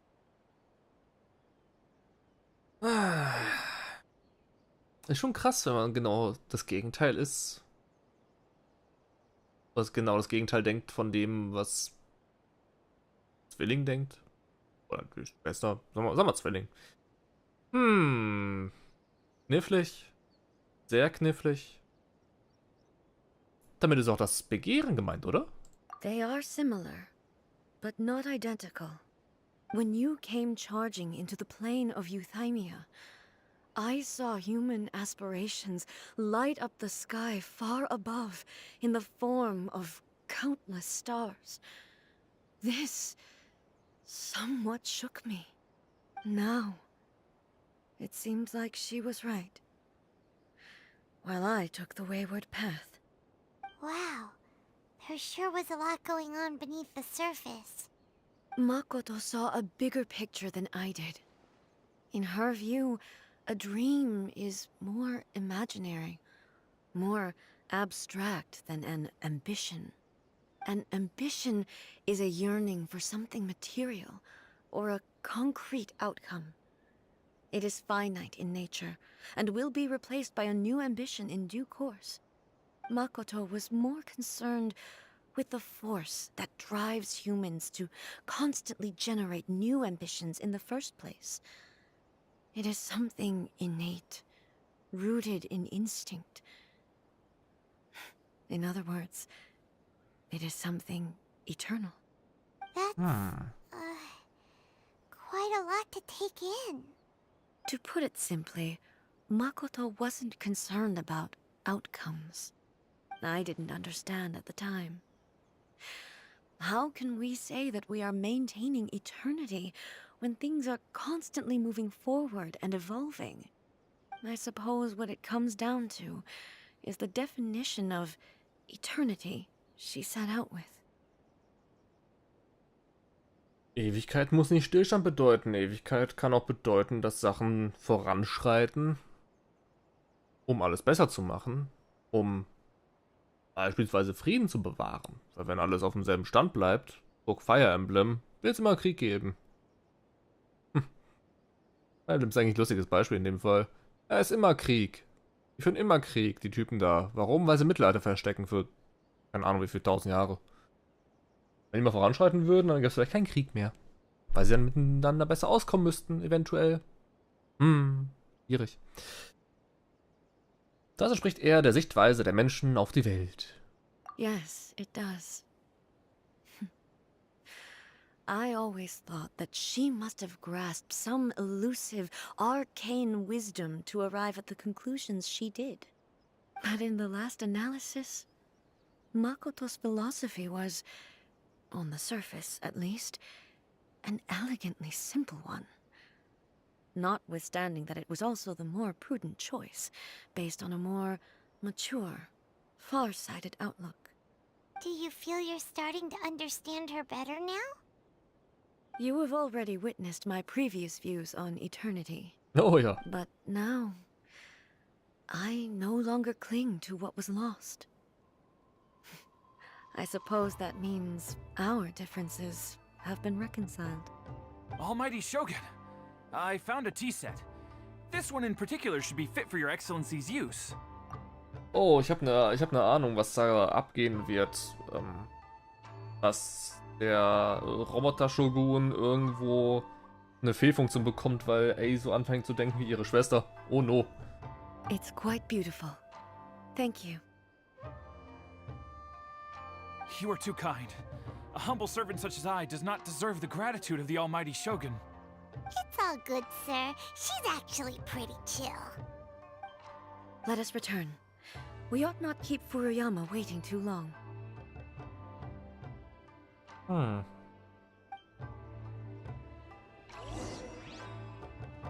wenn wir zu lange warten lassen, den alten Knacker, dann wird er eventuell verschwinden. Das ist auch nicht gut. Robogun tickt aus. Möglich. Ich meine, der Shogun-Roboter ist halt programmiert auf das, was sie halt irgendwo vor 500 Jahren, oder warum auch, wann sie ihn kreiert hat, halt groß gedacht hat. Dass sie da irgendwo eine Fehlfunktion bekommt, weil sie eine Einstellung nicht ändern kann oder sowas. Möglich.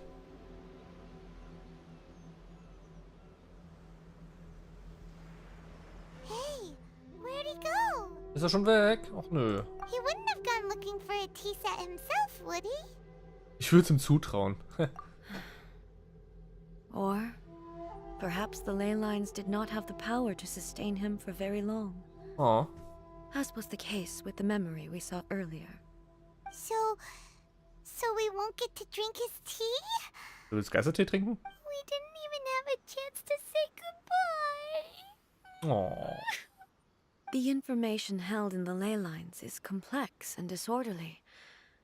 The fact that we were able to meet him to begin with was a miracle of fate. Machen wir unseren eigenen Tee, Paimon. Well, this chance won't come often, and we do have a tea set. Perhaps I should try my hand at making us a pot of tea. Oh, oh. I've watched Furuyama brew tea on many occasions. I doubt I should have any major problems doing it myself. Ja. The tea is ready. Please give it a try. Ah. So many thoughts were racing through my head as I was brewing it.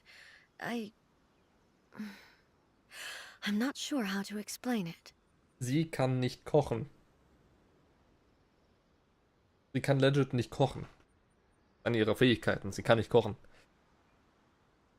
Ich weiß nicht, wie ein Tee schmecken sollte, der von einem Roboter gemacht wird, der nicht kochen kann. Oh no. Brauchst nicht, ich verstehe das schon. All die Erinnerungen werden wieder wach, was? You're right. But the things we've seen today have brought back many memories for me. I've been reminded of many people, too.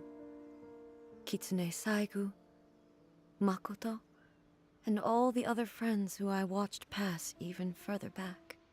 Back at the Yashiro Commission, I kept the conversation reasonably lighthearted.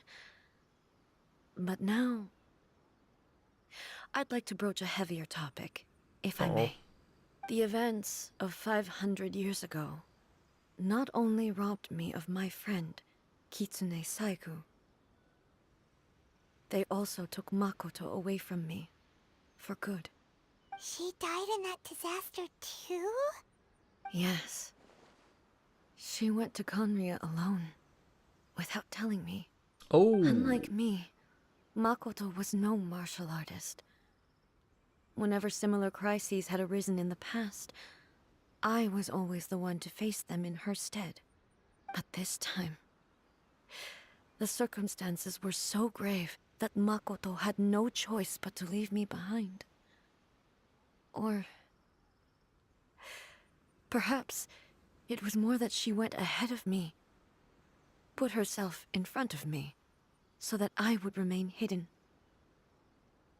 In any case, by the time I realized what was happening,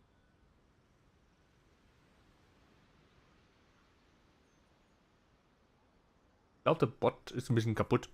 Piep, piep.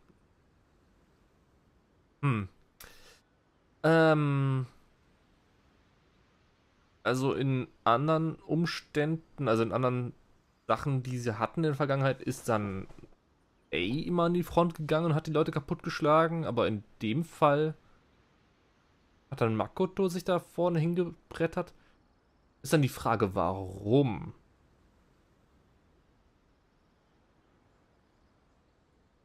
Hat sie eventuell die Möglichkeit gesehen, dass man noch was retten kann und wollte es irgendwo friedlich lösen? Oder wer weiß? Makoto hatte also bereits... it was too late.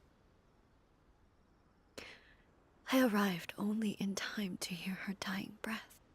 She had already lapsed into unconsciousness by that point, so all I could do was enter into her mind. As far as you're concerned, it would be somewhere similar to the plane of Euthymia. It was there that we bid each other a final farewell.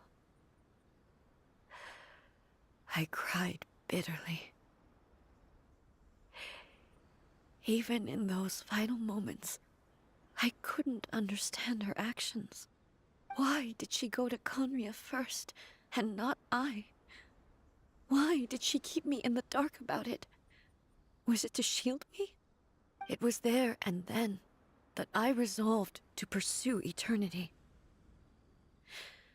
As a testament to that decision, I saved her realm of consciousness just before it collapsed completely, and brought it back to Inazuma. That's quite a story. When I returned to Inazuma, I was shocked to find that a great sakura tree had appeared on Mount Yogo, the tree that you know as the sacred Sakura. Der Baum da oben ist erschienen? Oh. Der Baum erscheint, wenn eine Kitsune stirbt? Das wäre interessant. Die heilige Sakura war doch schon immer da, oder? That's exactly what everyone back then told me as well. That it had existed since time immemorial. They were so matter-of-fact about it, and couldn't at all understand what I was so surprised about. No one questioned it.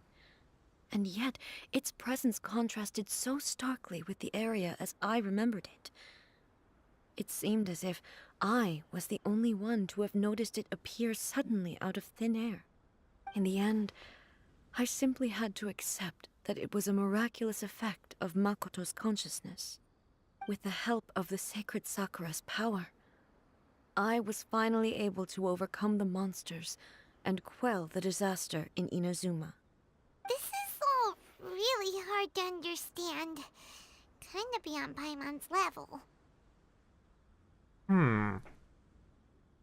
Einfach ausgedrückt, Makotos Kraft hat den Baum irgendwie zum Vorschein gebracht. Es kann natürlich sein, dass der Baum immer da war, aber sie hat ihn einfach irgendwo nie bemerkt, oder hat sie den... Sie wurde vor ihm geheim gehalten? Das wäre auch merkwürdig. Yes. She had such a great love for this land and for its people. In this respect, I still do not compare to her. I once told myself that I would never speak of these events again. Facing the fact that she is gone is unbearably painful. But even the tea that is most bitter to the tongue, once swallowed, leaves some sweetness in the throat. And it's time I came to terms with it all. Auch ich kenne den Schmerz der Trennung. Oh, while we're on the topic, since you experienced that battle in person... Hast du oder meine Schwester schon mal gesehen, was? Hast du mich oder meine Schwester schon mal gesehen? Wie das mich? Sister? I had heard that you were looking for your family. You mean to say that she was somehow involved in the Conria disaster? Ja. Based on what we've learned so far, it seems so, yeah. I'm sorry. I wasn't there for the whole thing. By the time I arrived, the worst of the fighting was already over. And also, my mind was consumed entirely with the plight of Inazuma and the fate of those closest to me. So, I am afraid I can't help you. Oh, well, that's a shame. But it can't be helped, I guess.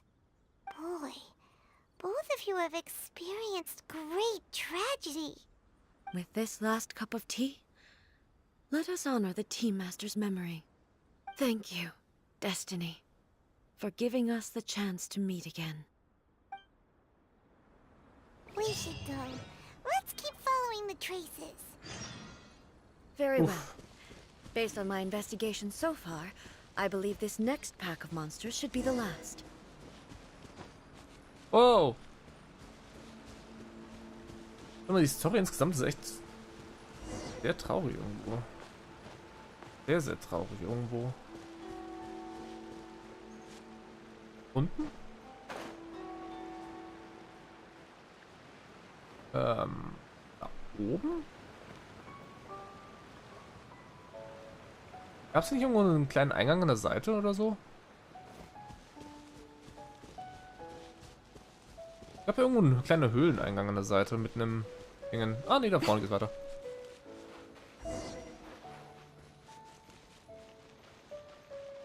Ja, bitte, was auch immer hier weggebrettert ist. Ah! Oh, no. I see you.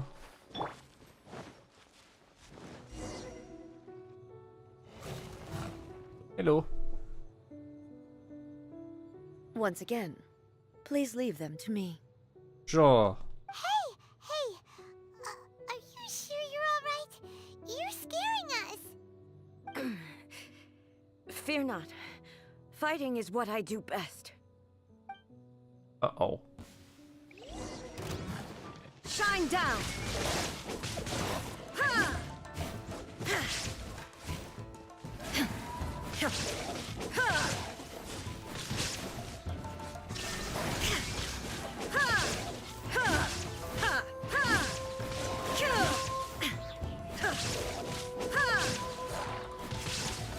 There is no escape!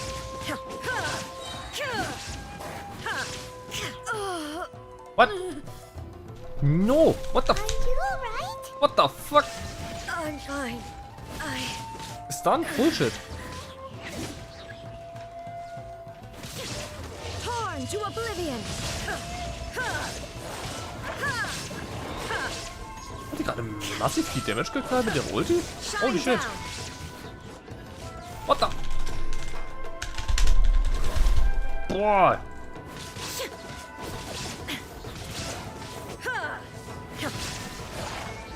Jesus.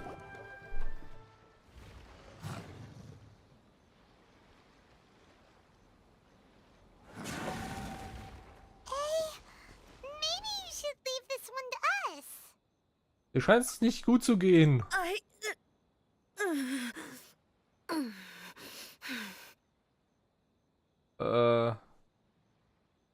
My apologies. Don't worry about it. Just take a breather and get your strength back. We'll deal with the monsters. Uh-oh. Look, that's the same light again. Jetzt? Wir sind noch gar nicht mit dem Kämpfen fertig. Oh no. Zeit für eine weitere Reise in die Vergangenheit. Wen haben wir diesmal? Oh. Where am I? Hi. Willkommen in der Zukunft. Who are you? Almighty Shogun, you're here too. Are Hi. you injured, Your Excellency?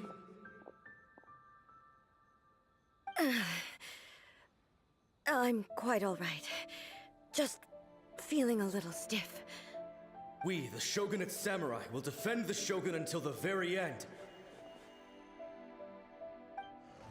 Come on, men.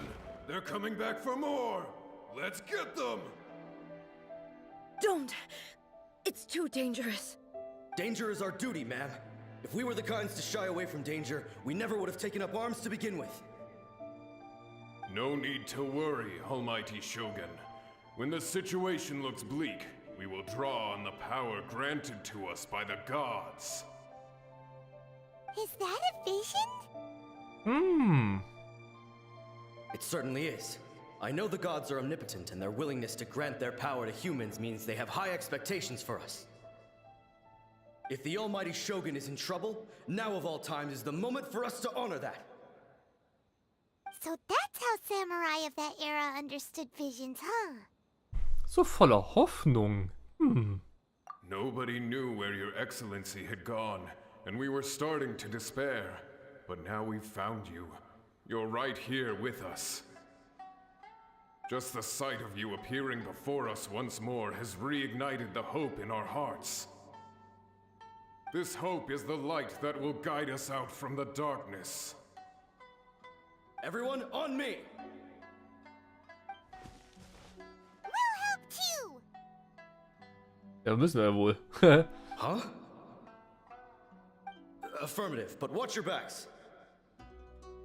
Glaub nicht, dass ihr Geister Schaden anrichten könnt. Wäre lustig, wenn. Protect the Almighty Shogun!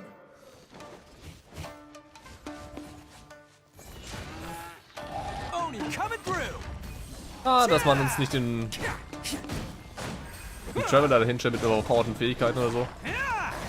My boys Bullshit! let you down. Bullshit! By ordinance divine. Everyone on me!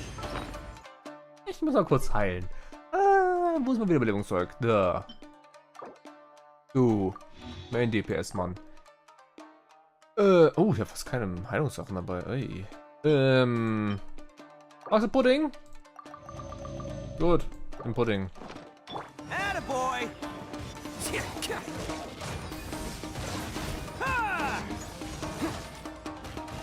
That's quite enough. Show them. Emerge.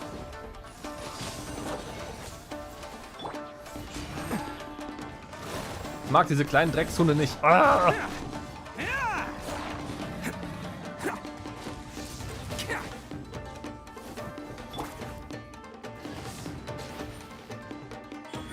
Right now. I'm always watching.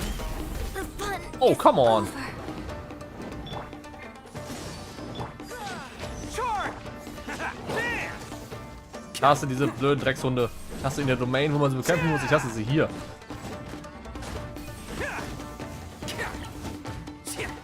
Let's roll! Go, los, Uschi! Ja, da hängen wieder rum, so schon wie im Bescheuerten. Bullshit. Doppel-Bullshit. Attaboy!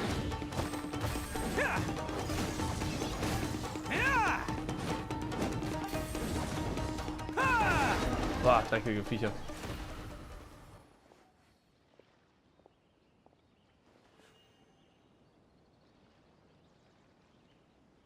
It seems like their attacks are finally over. Oh, nervige Scheißdinger, ehrlich, ey. Hätten die in die Story so eingebaut, wenn sie zum ersten Mal auftauchen, boah, hätten die Leute ausgerastet, holy shit. Die werden so ausgerastet. Zum ersten Mal tauchen die Viecher auf und dann sind die so, bäh. I've never fought so fiercely before. Thank you all. Was ist ein Tee? Are you okay? Maybe you should keep resting. Ich glaube, der Tee war schlecht. I'm fine. I feel much better already. You fought phenomenally. It was truly awe-inspiring. Nicht wirklich. The monsters will definitely come back. And when they do, it'll be more than a few Rift Hounds this time. Quickly, escort Her Excellency back to Inazuma City and regroup with the General's forces as soon as possible. Was ist schlimmer als Rift Hounds? Die teasern da irgendwas an, was schlimmer ist als ein Rift Hound. Ich will nicht wissen, was schlimmer ist als ein Rift Hound aus Kanrea. When everyone sees the almighty Shogun safely returning, their spirits will be lifted. Well, what are you guys gonna do? We will stay here and guard against the monsters' advance. We cannot afford to let them get any further. Gut. We are brothers in arms. As long as we stick together, we can face any number of monsters that come our way. Der eine hatte eine Animo-Vision gehabt, der andere hat eine Kryo-Vision gehabt. Also Elektro, Animo und Kryo. Ja, coole Kombination. Kann man ziemlich viel die Dinge senken. Die Verteidigung des Gegners ist ganz praktisch. Ja. Toll, danke, weiß ich zu schätzen. Die haben kein Recht, die Realität zu stören, wie die sie erleben. Ah. Just leave it to us. Fighting is what we do best. But the almighty Shogun is the only one of us with the power to change the present state of affairs. Only Her Excellency can turn back the tide of despair and lead us onward into the future. No matter what kind of threat faces Inazuma, we will always place our faith in the almighty Shogun. Thank you all very much. I promise you that I will create a bright future for Inazuma. I should not have left it this late to make this promise. But from this moment forth, know that I shall be true to my word. Don't worry, Your Excellency. We will never doubt your word as long as we live. With you leading us, we will claim back everything that Inazuma has lost. Ich finde es interessant, wie die ganzen Typen in der Vergangenheit mit Makoto als Raiden Shogun alle so mega fröhlich und gut gestimmt waren, dass sie es halt schaffen würden. Und in der Zeit, wo A halt quasi den Shogun Raiden stellt, alle sind so muss nicht. Und sie haben alle total Panik und nur Angst vor ihr und irgendwo wollen nichts mit ihr zu groß zu tun haben. Genau das Gegenteil eigentlich. Eigentlich merkwürdig und interessant zu sehen. Glory to the Shogun! Glory to the Shogun! they're gone. War das ein Versprechen an sie oder ein Versprechen an sich selbst? It was both. Ah. The people's sacrifice has always caused me immense pain. But in dwelling on the tragedy, I overlooked their splendor. The grief blinded me to how brightly they shone in their final moments. The result being that in the centuries since their sacrifice, I have dishonored their will. You could take the view that whatever I say to them is meaningless, because they are but disembodied memories held in the ley lines. Oh. But even so, they are due a resolution. I owe it to them, and to all the people who have placed their faith in me to date. Well, Paimon thinks that even if it's a few hundred years later, you're doing right by them now, and that's what counts. Thank you for your comforting words. But this is my basic duty as Inazuma's Archon, and I have neglected it for far too long. I used to think just like that samurai, that I was first and foremost a warrior, and my only duty was to face whatever challenge came my way. But what Inazuma needs more than a warrior is someone like Makoto. Even though I am utterly unlike Makoto, and can never become the person she was, I still need to do the things that she would have done. Menschen sind deines Vertrauens würdig? Yes, they are. They are strong and resilient, and have much to be proud of. As the Raiden Shogun they revere, I should not be the one to hold them back. Well said. Sounds to Paimon like you figured things out. Change will come to Inazuma, and with it, new possibilities. This will take time, but eventually, the future will bring healing to the scars of the past. No matter how long it takes, I am committed to bringing this to fruition. This is my promise. Now that we've dealt with the Rift Hounds, this matter is halfway resolved. It does not appear that the threat will escalate for the time being. I will leave the Tenryo and Yashiro commissions to handle the follow-up work, such as investigating the origins of this incident and tending to the root system. Alrighty then, let's move on. He looks calm on the outside, but Paimon bets her emotions must be all over the place right now, huh? She seems to have changed a lot since we last met her. Huh? What's wrong, eh? Come on, keep up. Uh-oh. Hey? That's okay? What's going on? Are you feeling unwell again? My body... I can't move it. It looks like the situation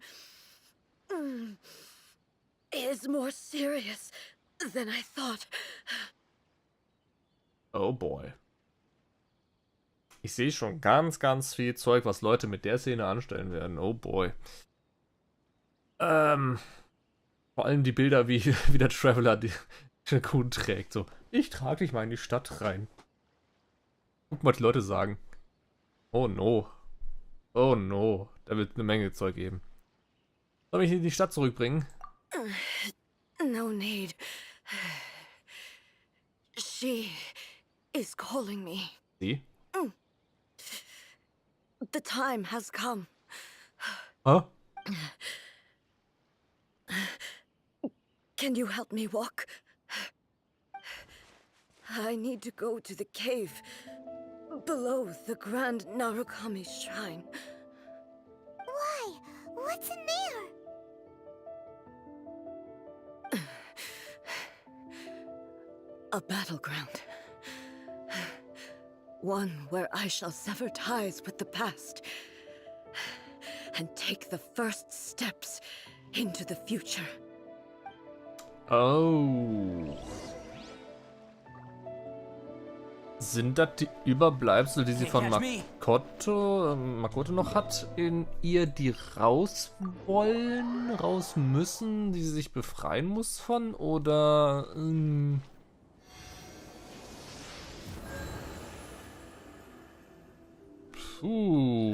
schauen wir mal. Ich gehe mal vorsichtshalber mit einem ordentlichen Brecherteam rein, okay? Mit einem ordentlichen Brecherteam. Conquering demons is what I do. Ja, das klingt vernünftig. Das klingt vernünftig. Aber zum Berg.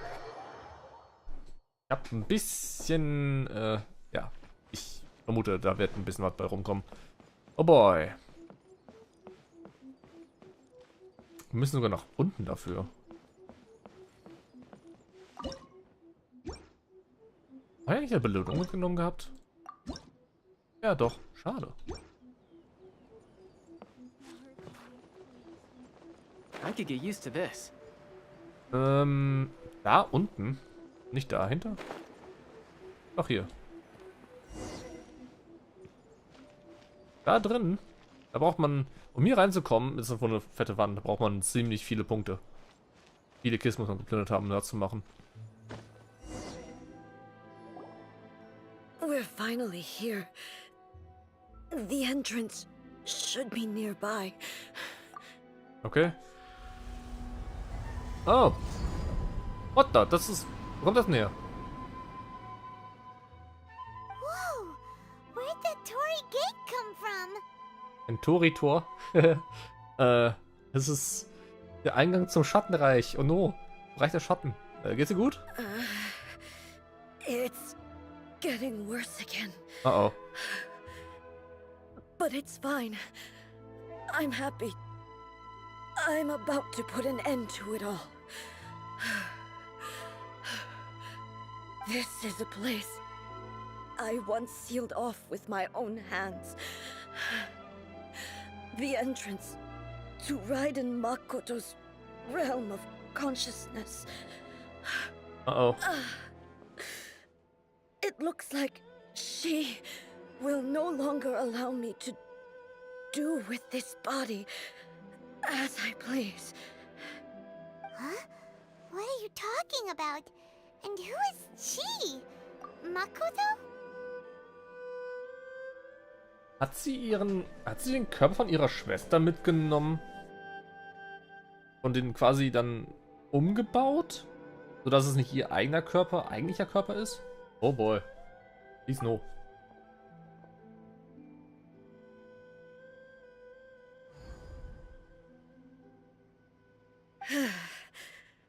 Follow me.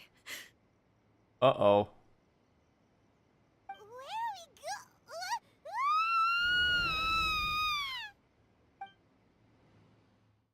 Okay. Okay. Here we go. Paimon's dizzy.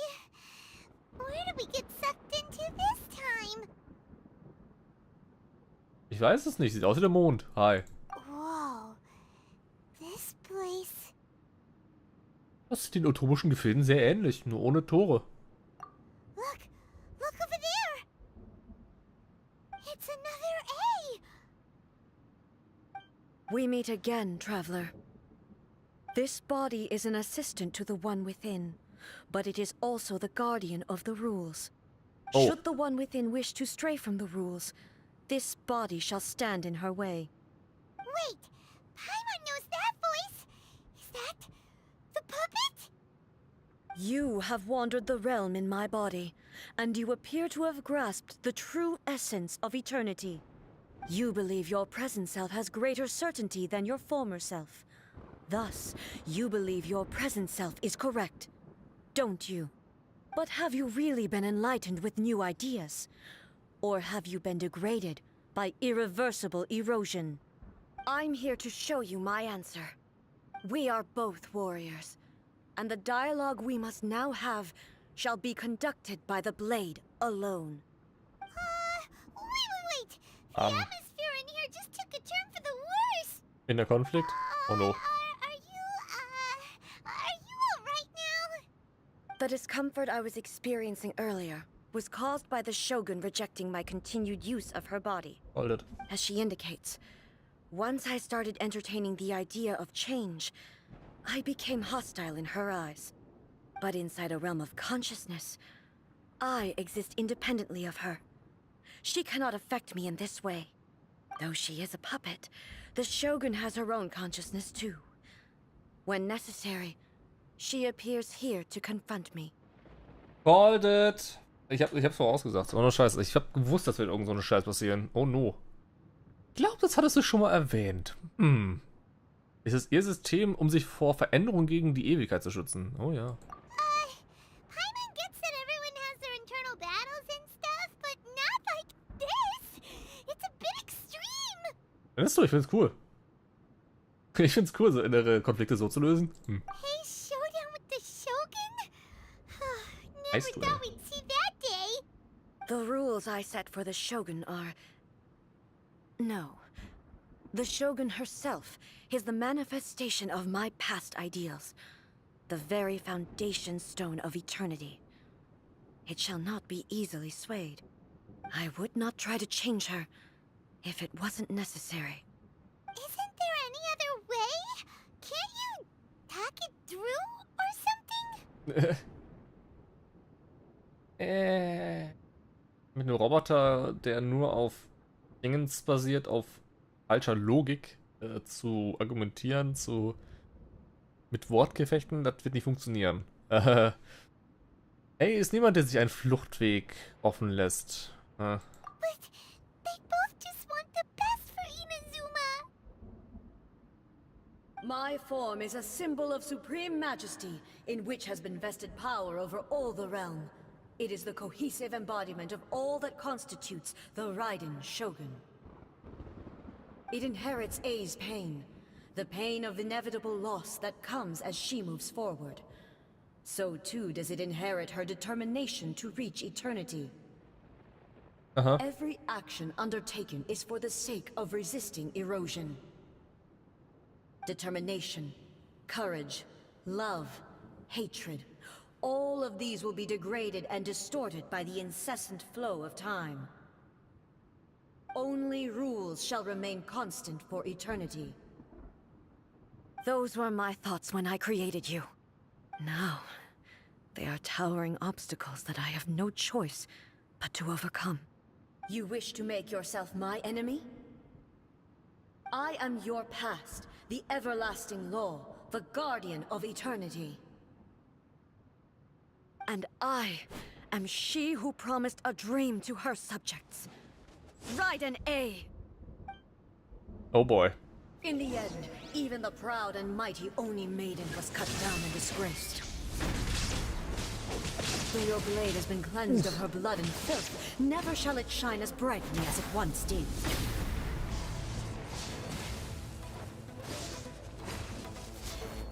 Alter. Ist okay. Chill. Weak. Pathetic.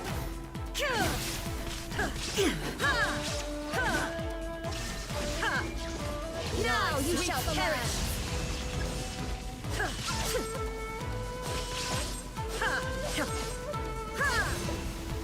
There is no escape. Inferior. Strike dead. Oh, toll. Ends now. Au. Weak. Illusion shattered. Oh, die kontert das ist Mist. Weak. Inazuma shines eternal. Und wieder ausgewichen, das war doch. Falls on the land of eternity. There is no escape.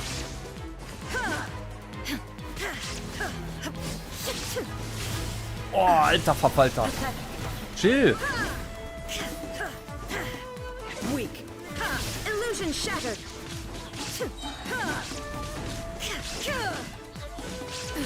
Absurd.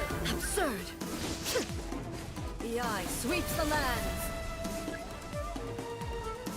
Mach ruhig. Lauf zu dir hin. Torn to oblivion. The pitiless Sakura blossoms that once filled the skies fell to the ground as pitch black rain. Oh, oh, sie As regeneriert long Leben. as the ley lines flow, the relentless erosion of time will never stop. She's completely recovered. Oh, come on. Your verdict is decided. Ow. This one, Inazuma shines eternal. Remove all obstacles. Junge. What the fuck? Shine down. Your verdict is decided. Ow. Pathetic. Now you shall perish. The divine lightning that envelops all of Inazuma will fade silently into the clouds. There shall never be What the? another. Never. For the rest of time. Oh. There is no escape. I shall not fall here. Oh, ich werde geheilt. Super. Man kann den Kampf nicht verlieren. Gott sei Dank. Ich habe schon gesagt, wenn ich den verlieren sollte, den Kampf wegen Leben, ich werde auf jeden Fall weitermachen und versuchen, den mit einem Mal zu schaffen. There is no escape. The eye sweeps the land. Torn to oblivion. Euthymia crumbles before. Have you finally defeated her? Yes. This wasn't even her final form.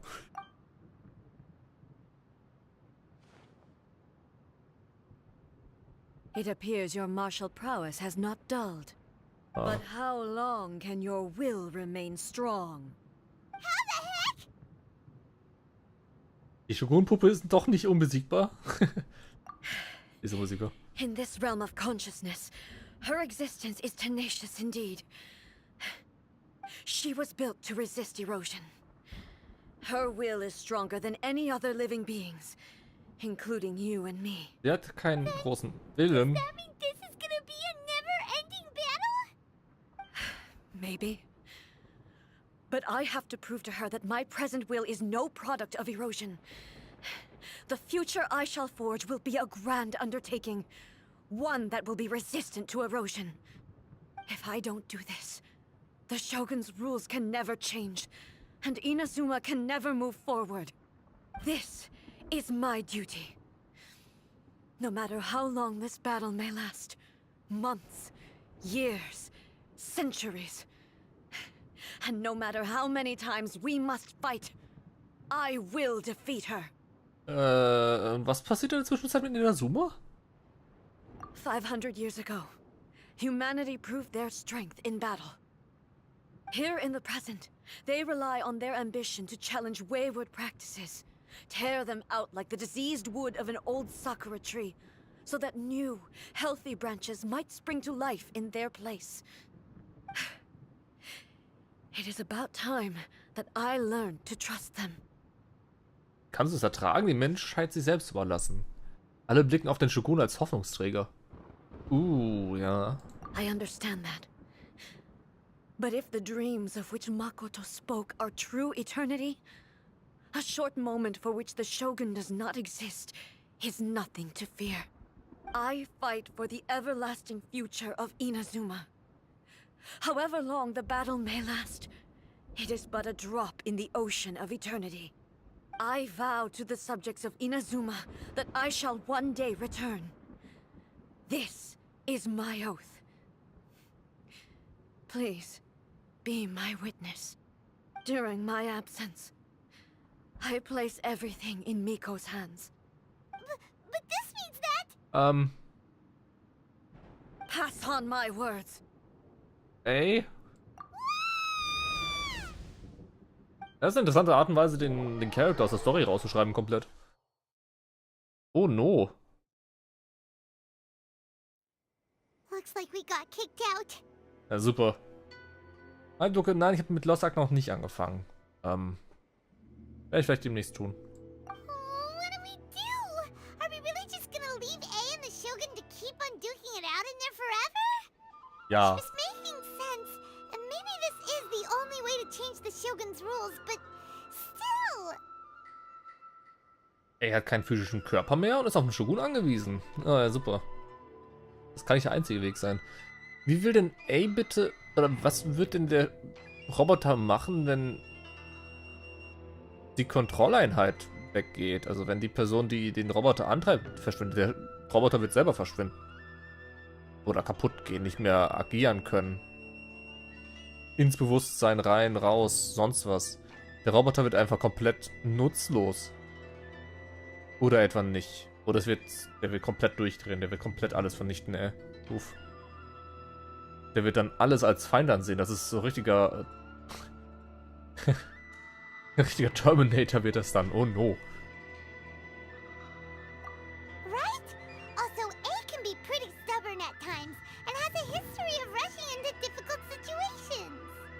What if she gets too obsessed with winning and she forgets why she's there in the first place? It could happen. And then she might never leave again. Wenn ein Roboter unbesiegbar ist, der Shogun selbst, dann ist die einzige Möglichkeit, dass er gewinnen kann, den Roboter zu überzeugen, dass sie auf ihre alten Wege zurückgefunden hat und dass sie eine Ewigkeit haben will, ohne dass sie irgendwie irgendwas verändert. Aber das wäre Mist. Ich glaube, man muss mal abwarten bis zum ihrem 3. Akt, ne? Das könnte natürlich blöd sein. Unsere Arbeit hier ist noch nicht getan. Yeah, we should help her out, like we did last time. The quicker she gets through this, the better. Aber wie? Is there any way we can cut down how long she needs to spend in there? Or, you know, help her win the fight? Well, whatever. We can't let anything bad happen to A while she's in there. Oh, but we also can't get in there anymore. Wie wär's mit Dragon Ball Raumkammer-Training, hä? Ich meine, komm, also wie viele Jahre wären das? Ein Jahr ist ein Tag? Ich meine, okay. Das wären 500 Tage? 500 Jahre? Oh, das ist ein bisschen viel. Okay, well, first things first. We gotta find a way back in. Oh, come on, brain juice, don't feel Paimon now! Okay, maybe if we both ram into it at the same time really, really hard. Wenn wir in das Ding reinrennen, richtig, richtig hart. Ich würde sagen, es hat ein bisschen Stil von,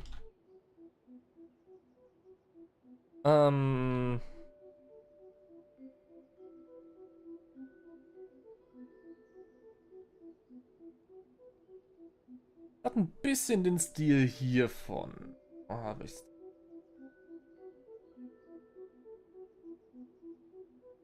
Und dem hier.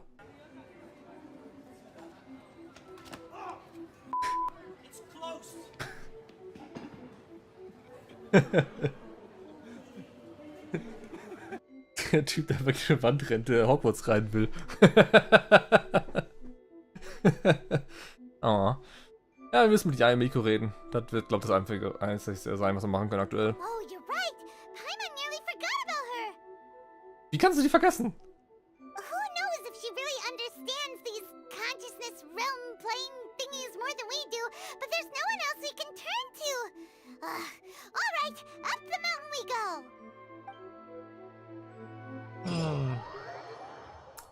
Hoch den Berg. Ah, wir werden hochgeteleportiert. Nett. No time to lose. Hey, Miko. Hey. Hey, sexy girl. How are you? Someone's not in the best of moods. Let me guess. You're all tangled up in another situation and need me to unravel it for you. Haha, rat nochmal. Oh, das wird dir nicht gefallen. Uiuiui. Seid ihr zugeschaut?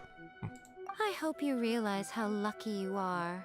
If it was anyone else, I don't think I'd have the patience to keep greeting them with a smile after the first few times. But you're always smiling. That was a figure of speech, do you understand? Nitpicking my turns of phrase. The sheer audacity. Das ist eine typische Autorin. Die verstehen nicht, was ich meine. So arrogant. Wow. Einmal komm auf den Punkt. Oh, yeah. Some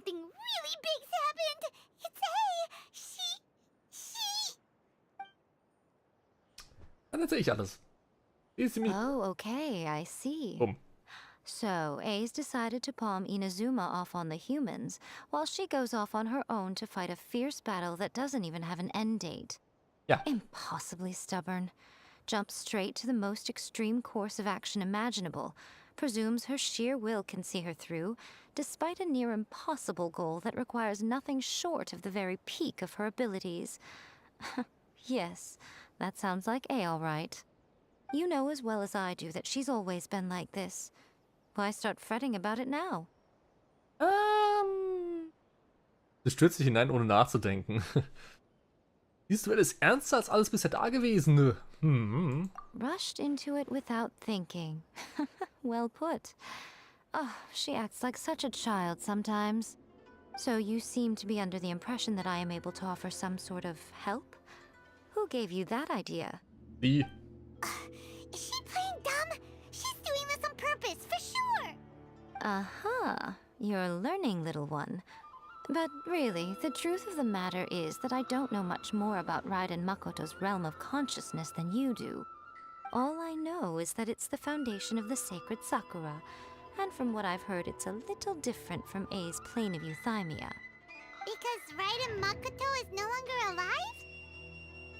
Not just because of that. The nature of the space itself is different in some way. But I can only speculate. You're the ones who have actually been there, so you tell me. What was it like? Unterschiede von ihrem Bewusstseinsraum zu Ace ist, dass bei A ganz viel Zeug war. Sehr viel Zeug. Da war der Boden gemacht, der sah nicht aus wie der Mond. Der war so wie im Garten, dann war da so kleine Tore waren da überall. Da war ein fetter roter Mond im Hintergrund, der rot geleuchtet hat. So, Alarm, Alarm, Alarm. Eine ganze Menge, ne? Ja. Hab nicht aufgepasst.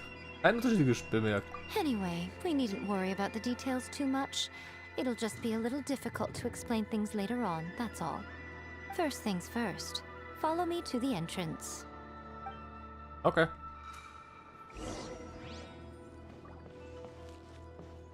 Whee!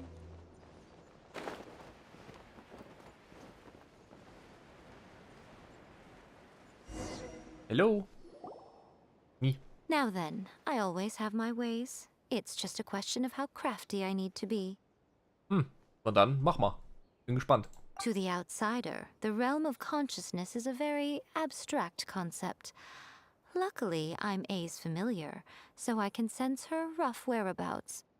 In other words, even though I can't pinpoint the exact spatial location of this realm, I can still send you to where A is. Oh. So, it's abstract, but has a location, but you don't know where it is, but you can still send us there. What? Ja. Yes, no need to try and understand it. Let me put this simply. Right now, she is surrounded by chaos. Okay. Everything is turbulent and disordered. If you try to force your way in, you could be swept away by a giant wave that sets you down in an unknown corner of space-time. Oh, toll. This is precisely why when entering the plane of euthymia, it's much safer if you place your consciousness in a physical object first. What? Alright, well, Paimon, stay here then. You two can go in. Das hast du so gedacht, ne? Suit yourself. Worst case scenario, all we stand to lose is A. So what's the big deal? Paimon's had it up to here with both of you! Fine! Paimon's coming too. Oh, well, if you're quite sure, then of course. Now, I shall send you on your way.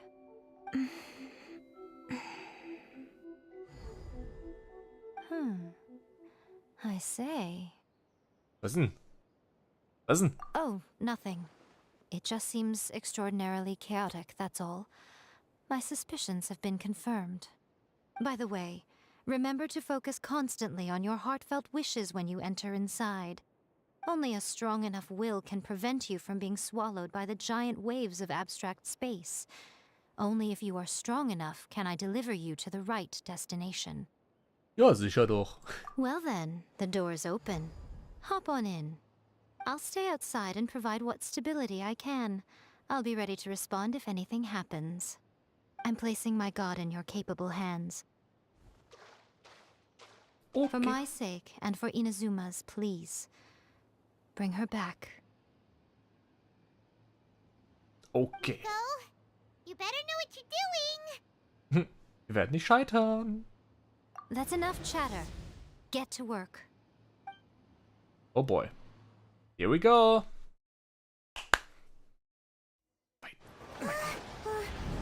Oh.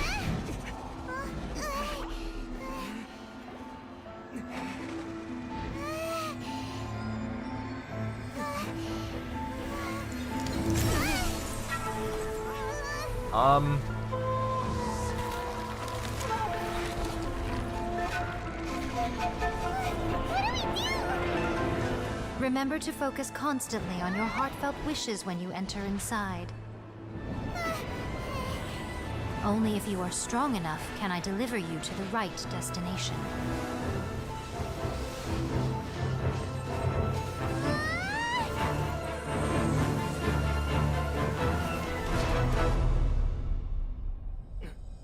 Hallo? Wo sind wir wieder?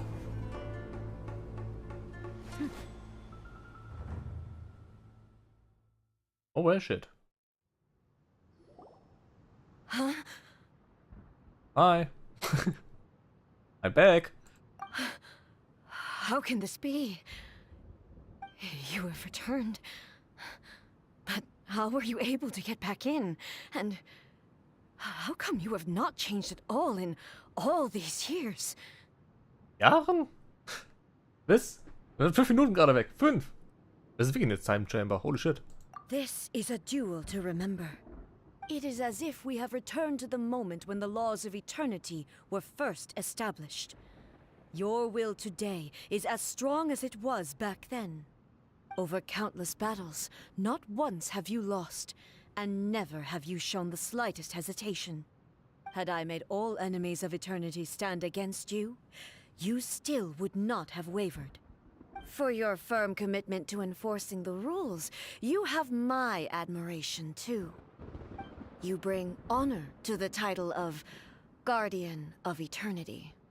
Now these two return once more to this space. An inevitability of fate, perhaps. Then, let this be our final duel, the conclusion to that which began 500 years ago. Final duel? So you're finally willing to... Stand back, traveler. Willst du am ganzen Ende setzen? Please? Please? Good. I'm going to be the start of something new. The Okay. time our duels took to fight was long enough to witness the rise Round and 3. fall of nations. Ow! Energy they consume, great enough to vaporize the oceans and turn day into night. Ah, es ist ein großes Schwert. They demanded, sufficient to penetrate minds and crush streams. Yet, you have endured. I will endure forever.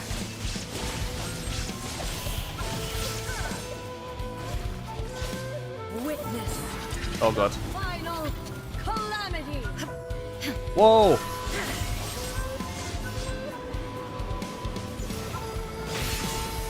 Sick. Das sieht aus wie ein Final Fantasy, voll übertrieben. Illusion shattered.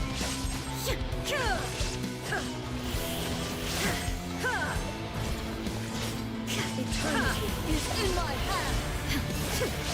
Oh, Kacke. Oh Gott. Wirklich. Jumping-Sachen. Yay. Ich liebe Jumping-Sachen. Oh. Erase all Alter, trace. macht das There ein is no Devil escape. was? Perish.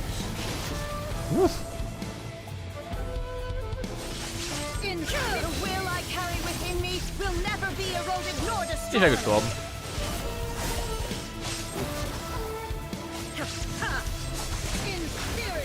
Au. Ja. Au. Willst du das Outfit haben? Das ist kein Outfit. Holy crap. This is the end.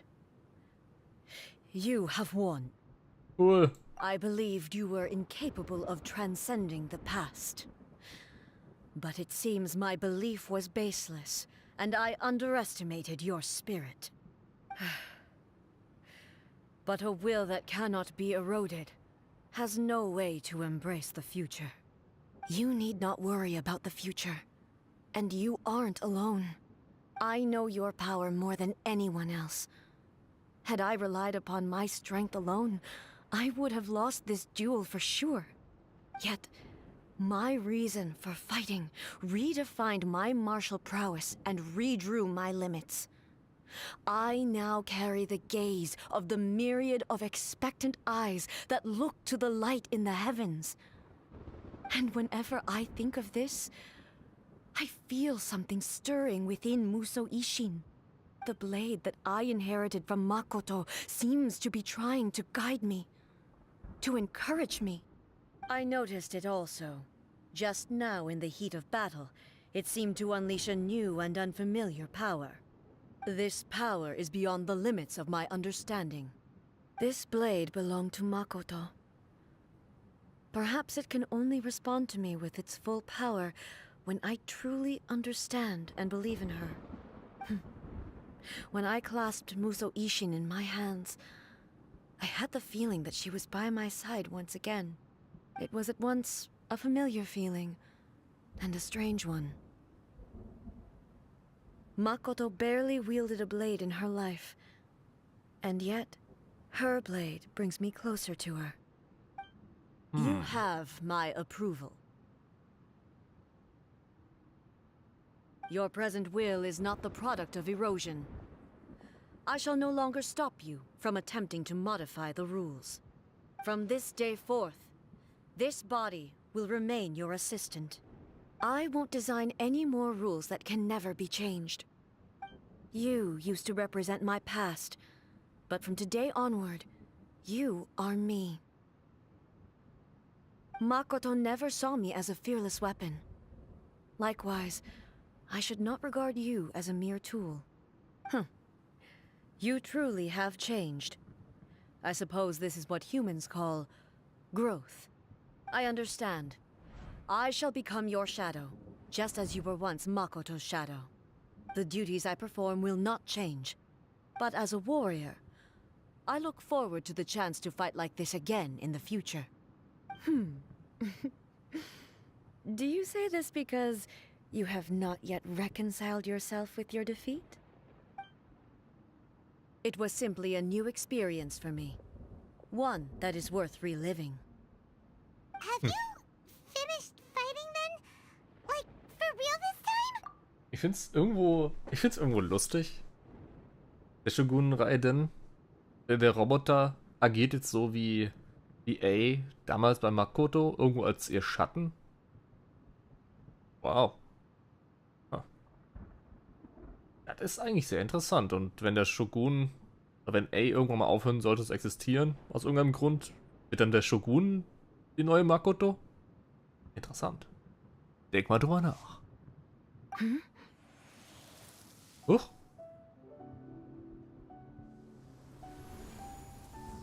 Das Schwert leuchtet. Oh, hi. Hello, A.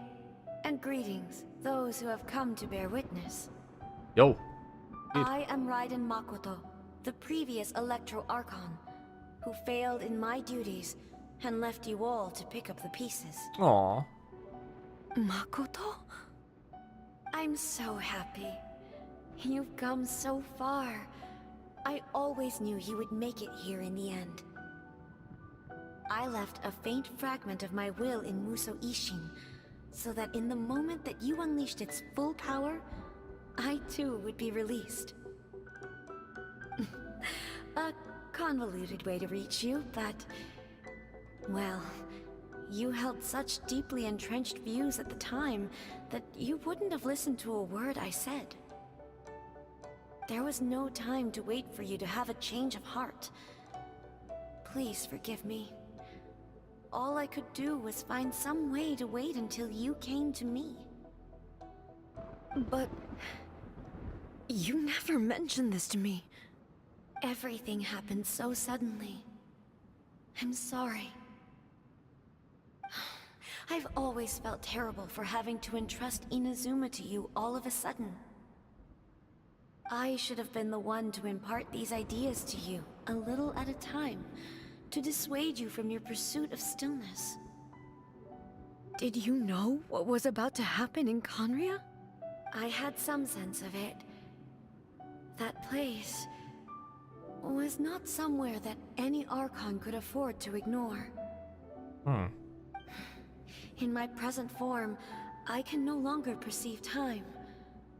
I don't know how long we have been separated before this reunion, and I don't know what Inazuma has experienced in the meantime.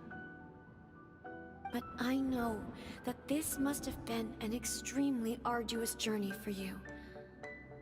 And I'm sure you must have wanted to shed tears many times along the way.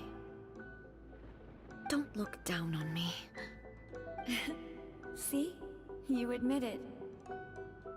It was with this possibility in mind that I left a parting gift for you. Something to soothe Inazuma's pain. Here, take it, before my last shred of consciousness fades away. But it is you who must take the most important step.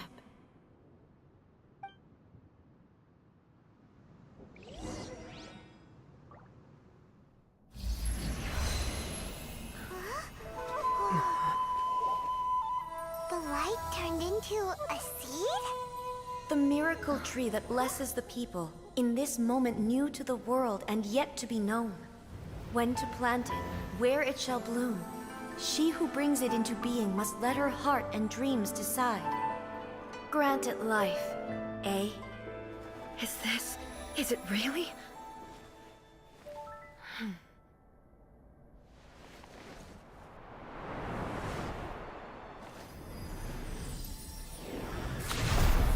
Eternity extends time into infinity. Dreams illuminate each moment within. When both shine in unison, the sacred Sakura blooms from the darkness, finally free from the clutches of the heavenly principles. Now the nightmare has dissipated, and reality is made whole. The vision we both yearn for is still further ahead. My only regret is that I cannot witness Inazuma's future, nor can I walk this journey with you.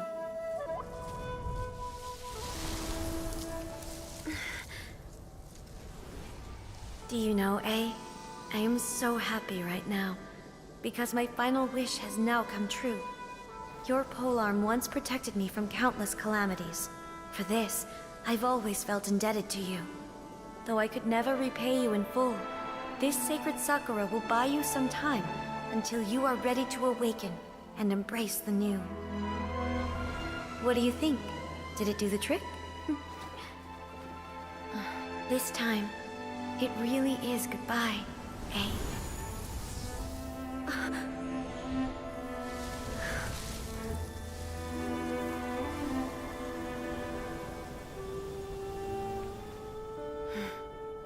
Goodbye, Makoto. Ja.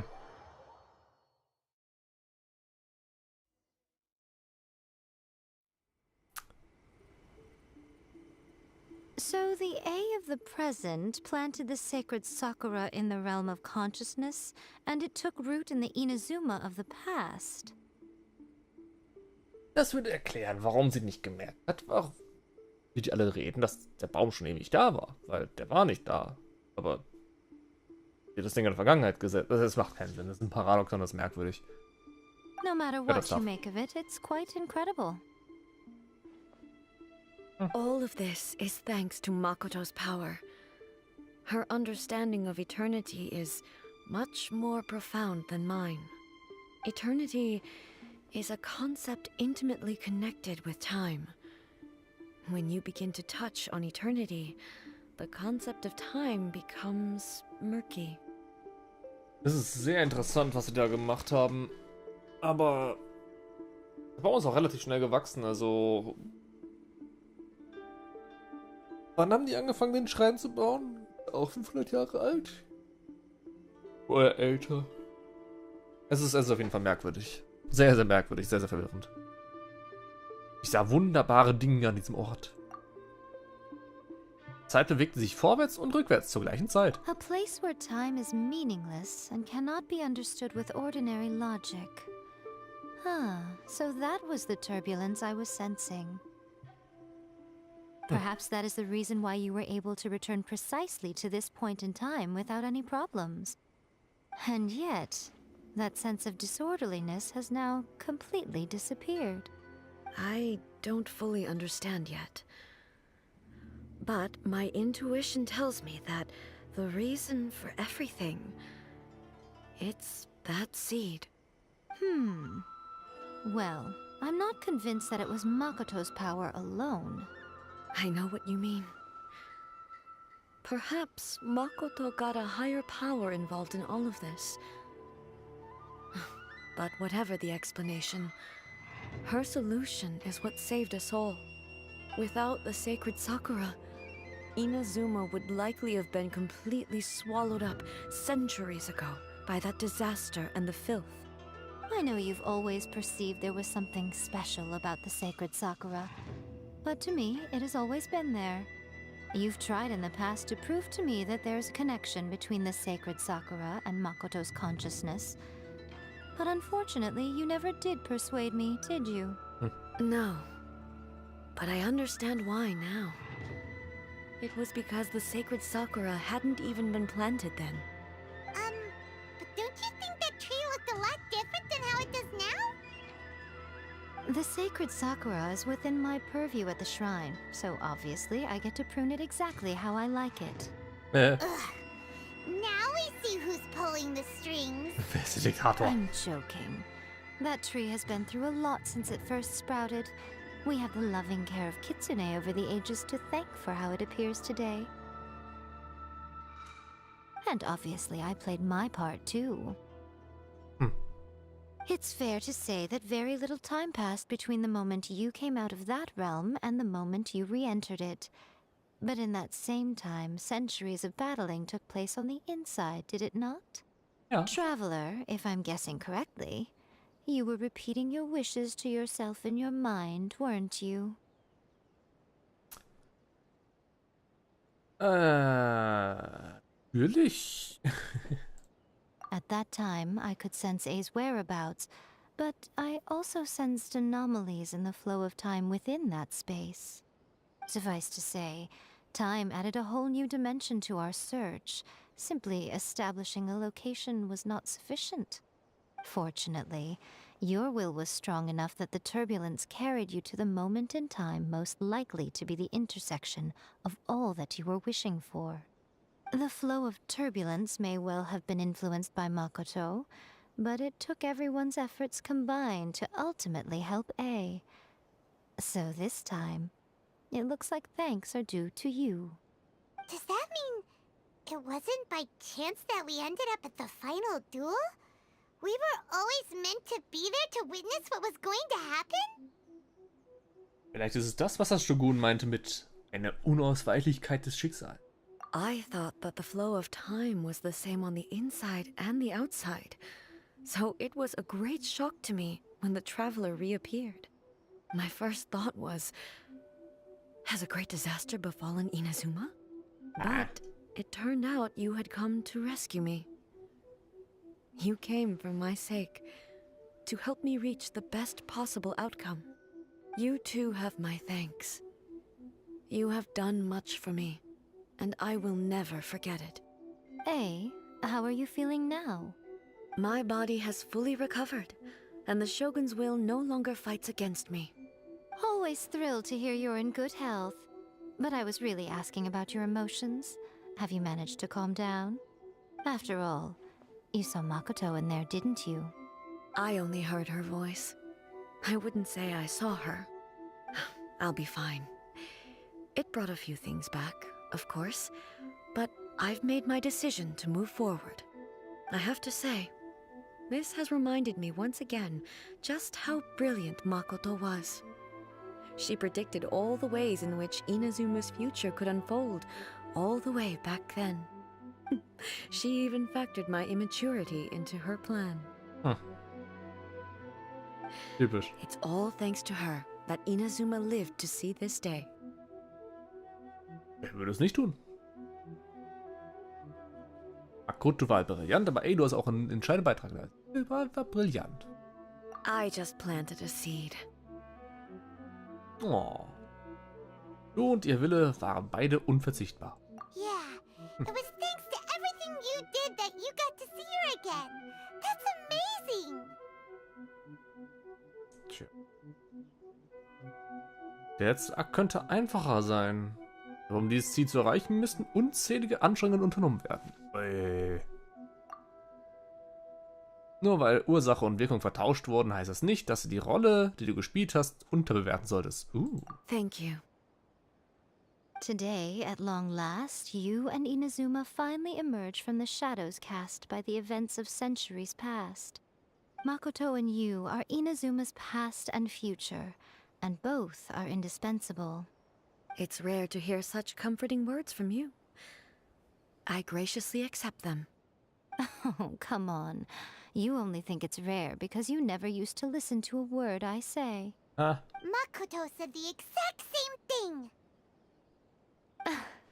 Great minds think alike, I wonder, does that qualify me to, maybe, take the position of Shogun for a couple of days?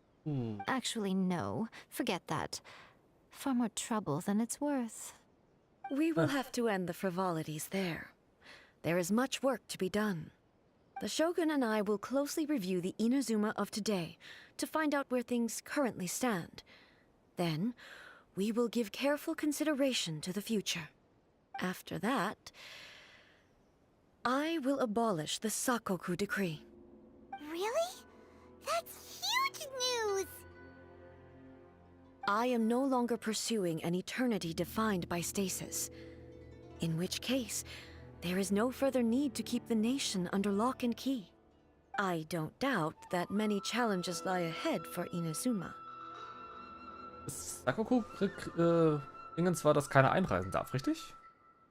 Weil Vision Hunt Decree war abgesenkt worden schon ein bisschen her. Oder Zeit. Aber aus diesen Herausforderungen werden neue Chancen erwachsen. I'm looking forward to it. Wachsen.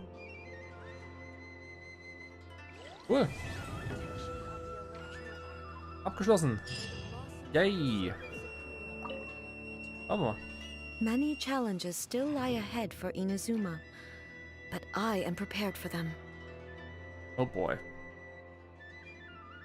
Herausforderung? Abolishing the Sakoku decree has a myriad of implications. It would be folly to say that it will be all positive, and there will be no negative repercussions. Stimmt. For example, I can foresee the outside world posing a threat to Inazuma's businesses. These are the issues that I must work to solve. Hey, you're thinking about this all so conscientiously. I've only got as far as wondering whether I'll be able to sell entrance tickets to the Grand Narukami Shrine in the future. Honestly, Miko. Many challenges still lie ahead for Inazuma, but I am prepared for them. Makoto's gaze was always fixed on the people of Inazuma. I always assumed it was because that was her duty. But now, I see that hers was a gaze full of delight and hope. It was not just a duty, but a joy, too. She loved humanity very dearly. If the people of the past deserve the gods' attention, then so do the people of the future. Indeed. No longer will I ignore their passions and dreams. Many challenges still lie ahead for Inazuma. Über die Jahrhunderte des But to put it bluntly, it was constant torture, with no end in sight. Well, shit. Hätte das gedacht. Faced with an endless battle, I had to remain focused at all times. Had my concentration lapsed for but a moment, the Shogun's blade would have taken my life. Ich würde behaupten, dass Makoto in der Klinge von A, also im Schwert von ihr hier, von dem Dingens, hat ihr ein bisschen geholfen. Minimal. Safe to say, were it not for my previous experiences in combat, my skills would not have been up to the challenge. I would most certainly have been defeated. Du brauchst noch ganz viele Klamotten, ganz viel Essen. Nom nom nom. And through it all, you also had your part to play. Many challenges still lie ahead for Inazuma. Über den Schaden an der heiligen Sakura. But I don't worry. I haven't forgotten. I will be sure to remind the Tenryou and Yashiro commissions of their duties in this regard. Gut. It's not only the monsters that I am worried about. I'm concerned about what else might escape from the sacred Sakura. Oh boy. Naja, wenn... Es könnte eine Makoto da rauskommen. That's a tough one, all right. There's plenty more besides memories held in the ley lines. Since you clearly understand, perhaps you could think about making an effort too. Ah. Many challenges still lie ahead for Inazuma. Miko sagte, dass sie ihren Gott... YAE Miko said nothing of the sort. And the traveler has some nerve making up spurious claims about her while she is still present. Ah. Some words are not to be passed on. Oh. Trust me, you don't want to know the cost of betraying me. Just think of the things I said to you as our little secret. Understood? What are you talking about? Nothing. Ooh, I suddenly want some fried tofu. Many challenges still lie ahead Ich habe for keine weiteren Inazuma. Fragen. Oh no. Sagt sie dasselbe? Many challenges still lie ahead. Sie sagt dasselbe, okay. Interessant. Warum Sakura? Du erhieltest ein einzelnes Blatt von Sakura-Blütenblatt in der Hand, bevor du Raiden Makotos Bewusstseinsbereich verlassen hast. Wo sie auf den ersten Blick nicht von den gewöhnlichen Sakura-Blättern unterscheidet und es still und leise im Inventar liegt, wie alle anderen Objekte auch. Aber du kannst es nicht mehr anfassen und auch sein Gewicht und seine Wärme nicht spüren. Wenn der Gegenstand alle Eigenschaften verliert, die ihm normalerweise zuschreiben würden, wie kann man dann seine Existenz sicher beweisen? Wenn du an die vielen Augenblicke? Wenn du die vielen Anblicke zurückdenkst, die das Blütenblatt in der Vergangenheit erlebt haben muss, kommt dir sicher in Vermutungen sind. Das, was die Existenz dieses Sakura-Blattes aufrechterhält, muss der Wille von jemandem sein. Aber wer diese Person ist und ob sich dieses Blütenblatt absichtlich oder unabsichtlich am Leben erhält, kann man nicht wissen. Du kannst auch nicht beweisen, dass die Willenskraft aus Sehnsucht, Vertrauen oder Dankbarkeit entsteht. Wenn sich der Wille dieser Person ändert, wird auch vielleicht das Sakura-Blatt verschwinden. Um sicher zu gehen, solltest du von Zeit zu Zeit nachsehen, ob es noch da ist. Ich sag, da kommt eine neue Makoto aus dem Baum raus. Warum sonst sollte sie da... Ne? Ich meine, wir haben den Baum gefüttert. Mit allem möglichen an Power. Auf 50 hoch. Ich kann mir vorstellen, dass da eventuell irgendwas bei rumkommt. Ich kann mir vorstellen, dass da irgendwas bei rumkommt. Aber ich fände auch ganz cool eigentlich, da sie jetzt ihr Schwert gemeistert hat. Oder das Schwert von ihrer Schwester gemeistert hat. Ich fände das cool, wenn es storytechnisch ein Upgrade gäbe für diese Charaktere. Es ist zwar irgendwo schade, dass sie es nicht machen, aber ich kann es nachvollziehen, dass sie es nicht machen. Ich meine, wenn man bei ihr irgendwo sagt, oh ja, du kriegst auf einmal ein 7. Sternbild freigeschaltet oder gerade Talentaufwertungen von der Ulti oder was. Ich fände das nicht schlecht. Ich fände das nicht schlecht, wenn man das Höchste, was man haben kann, sind 15. 15 auf dem Wert. Mit dem Sternbild sind es 13, die man bekommt, da fehlen immer noch 2 Punkte. Wenn man das machen würde, das storytechnisch die Story durchspielen vom Charakter, man einen Punkt dazu bekommt oder 2 für eine Dingens, ich fände das richtig klasse. Aber ich kann es absolut nachvollziehen, dass man bei ihr nicht macht. Dead. By which I mean, there's nothing to kill. Aber ja, coole Story gewesen. Sehr, sehr interessanter Einblick und auf jeden Fall besser als die erste Story, die sie hatte. Das ist also definitiv eine der besseren Stories. Nicht aktiv, was man bekämpfen muss oder so, sondern einfach nur das Passive, was da mitgeht und ein bisschen für die ganze, das ganze Weltbild und für Inazuma selbst. Und vor allem, was Zeitraum angeht in diesem Spiel. Uff. Jetzt mit Zeitreisen und, ne? Ein bisschen hart. Ist ein bisschen hart.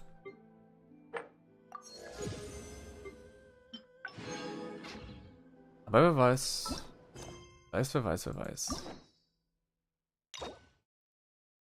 Ja, Miko. Ich würde den beim nächsten Mal angehen wollen. Der Auftrag wird wahrscheinlich ein bisschen länger gehen. Und den würde ich nicht direkt hier vorne angehen wollen, sondern ich will nicht hier vorne hin, sondern stelle mich irgendwas dann. Ich würde mich erstmal kümmern wollen, ein bisschen um Miko selbst. Ich brauche ein bisschen Material für sie. Ich glaube, haben wir beim Boss auch was bekommen? Das Bossmaterial oder so? Bossmaterialien lagern nicht hier, ne? Ne, Bossmaterialien lagern da. Ne, da. Da. Irgendwann, das ist das Zeug, was da drin ist. Haben wir da was bekommen von dem Boss?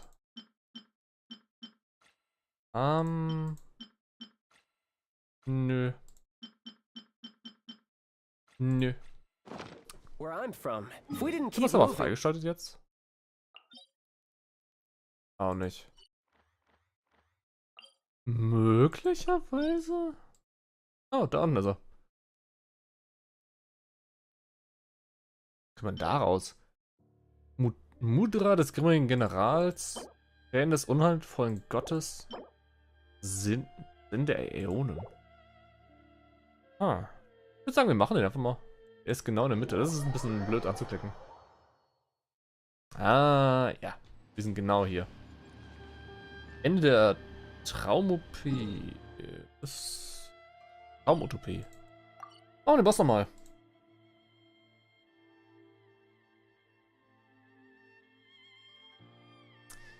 Machen wir den Boss nochmal. Ich habe noch draufgeklickt. Oh, Markierung wegmachen. Blödes Ding.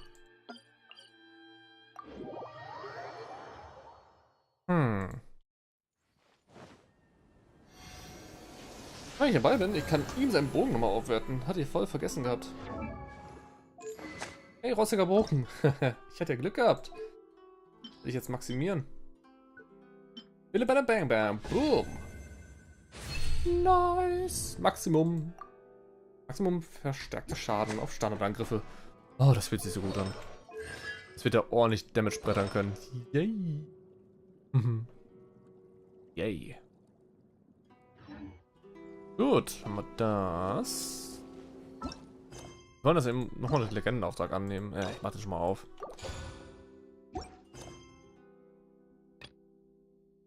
Gehen nach mysteriöse Schauergeschichte. Hanamasaka.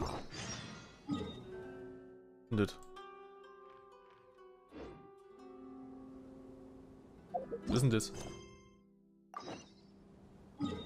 In Inazuma Stadt. Okay, das ist ein Ort, wo ich nicht lang gehe. Gut, da werde ich nicht aus Versehen reinlaufen. Haben wir den Boss um? Schauen wir mal, was er mir diese Woche so Schönes schenkt. Da ich ihn wahrscheinlich sowieso brauchen werde, um YAE Miko auszuwerten. Und ich sollte vielleicht mitnehmen, wenn wir dabei sind. Ich will ihn mitnehmen. Ich nehme Zhao mit und Tao lassen wir zu Hause. Oder? Ne, ich lasse ihn zu Hause. Nee. Lass Tao zu Hause. What is the situation? So. Gucken, was das Ding so bringt. Hallo. Wie viel Leben das Ding hat. Nimmt im Kampf fortlaufend unheilvolles Schicksal auf. Sie hält zusätzlich unheilvolles Schicksal. Okay.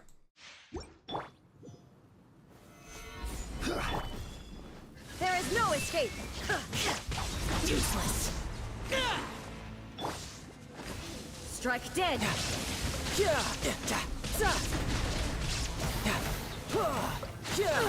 Shouldn't let your guard down. Shine down, inferior. Gather. Order guide you. Die sammelt also Blödsinn da an, wie... Disappear. Worthless. wie diese komischen Inventar-blöden Drecksgeister. Inferior. Worthless.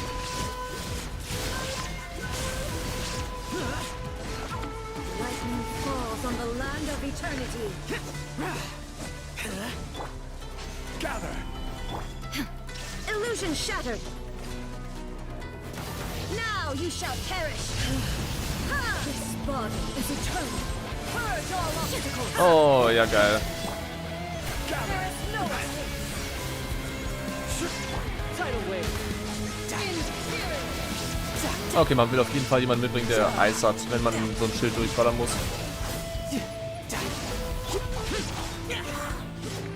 Ja. Evil conquering. Here. Worthless. Here. Aber sie scheint Energie zu verlieren, wenn sie das macht. Teleport. Final calamity. Gather.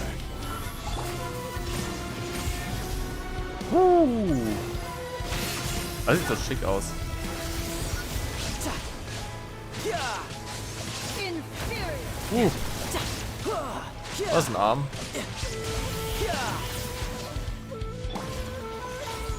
Nee, keine 5 Kampf. There is no escape.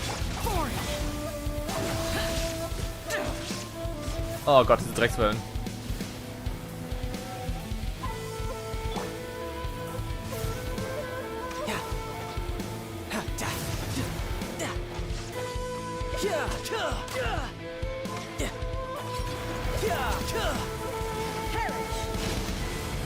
Nettes Schwert.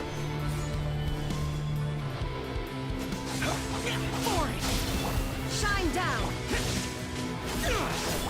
Also sie verliert ganz schön viel Power, wenn sie angreift. Das ist interessant. There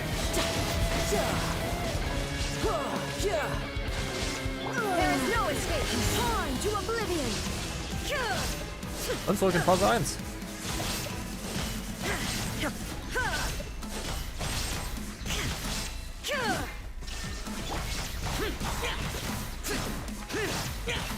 Ah, sie ruht sich aus. Phase, wa? Brace yourself. This is gonna hurt. Oh, sie ist wieder aktiv.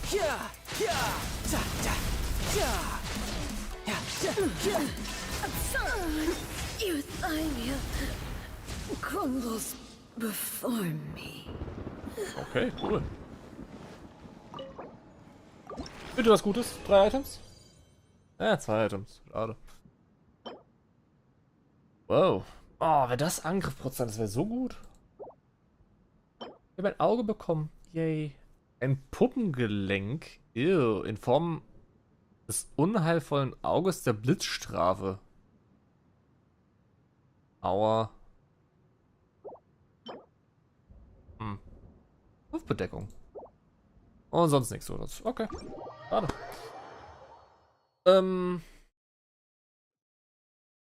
Weekly Boss. Wenn man den machen will, einmal die Woche rangehen, umhauen, fröhlich sein. Gibt aktuell nur einen Charakter, glaube ich, der davon was nutzen kann. Dürfte aber im nächsten Patch dann wahrscheinlich noch Ayato hinzukommen, der das dann auch benutzen wird. Wahrscheinlich. Und da der Boss ja wie immer 3 Materialien droppt, wird es wahrscheinlich noch einen dritten Charakter geben, der auch was nutzt. Aber so wie bislang alle Charaktere irgendwo existieren, gibt es in der Regel, glaube ich, für jedes Material 2 Charaktere. Ich glaube, nur ein Material hat nur ein Charakter was bei, aber ich glaube, so ziemlich alle Charaktere haben irgendwo 2, 3 Charaktere. Also alle Materialien haben 2, 3 Charaktere, die das brauchen. Aber das steht ja noch offen. Was braucht sie denn? Ich kann es nicht nachschauen, weil ich sie aufwerten muss. Und um YAE Miko auszuwerten, muss ich ganz viel von diesen blöden, dreckigen Dingen farmen. Nicht da. Da. Ich werde sie kurz aufwerten. Ich werde mal kurz den Boss umhauen. Das mache ich. Habe ich für Dingens gemacht. Für Shenhe. Das mache ich für sie. Darf ja kein Problem sein. Die Dinger sind einfach umzuhauen. Super einfach mit der Truppe hier vor allem.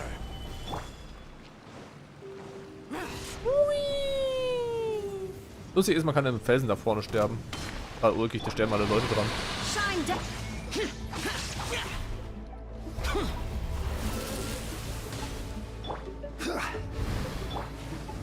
Inazuma shines eternal. Ha! Ha! There is no escape. Lament! Here! Shut it!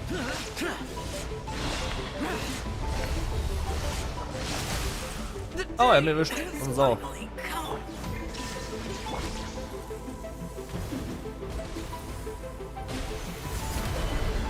Ah, eine Landung. Ist eigentlich ein Erfolg dafür. Super. Shouldn't let your guard down. There is no escape. Torn to oblivion. Na, zu weit weg.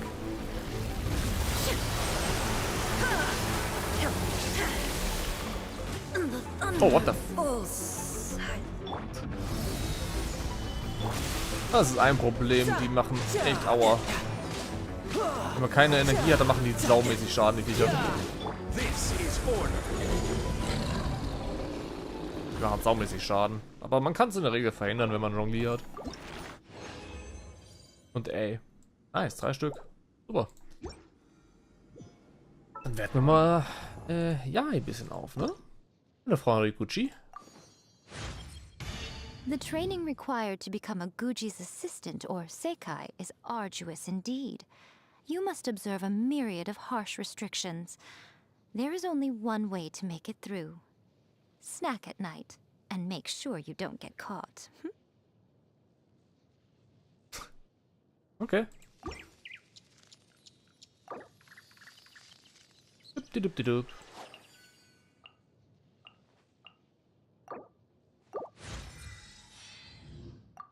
Ja, sie aufzuwerten wird ein ganz spaßiger Traum, ey. Die Viecher immer wieder umhauen. Das ist nicht schwer. Das dauert nur und wird ein bisschen ansprechend. Ja, ein bisschen ansprechend, ne? Aber Material habe ich genug. Ich kann sie aufwerten bis zum Ende. Bis auf? Ja, bis auf die Dinger hier vorne, die habe ich nicht. Wie immer, diese Handschuhe. Ich habe keinen Bock auf diese komischen, blöden Arschgeigen. Ich meine, diese blöden, nervigen Gegner zum Zorn. Naja, wie auch immer. Wir haben ja Miko gezogen. Wir haben die Story, A-Story, die zweite gespielt. Sehr schön. Sehr gut. Ja, die Miko-Story. Ich kann mir vorstellen, dass es ein bisschen länger dauern wird. Deswegen würde ich sagen, machen wir beim nächsten Mal weiter. Und schauen dann mal, wohin der Weg uns.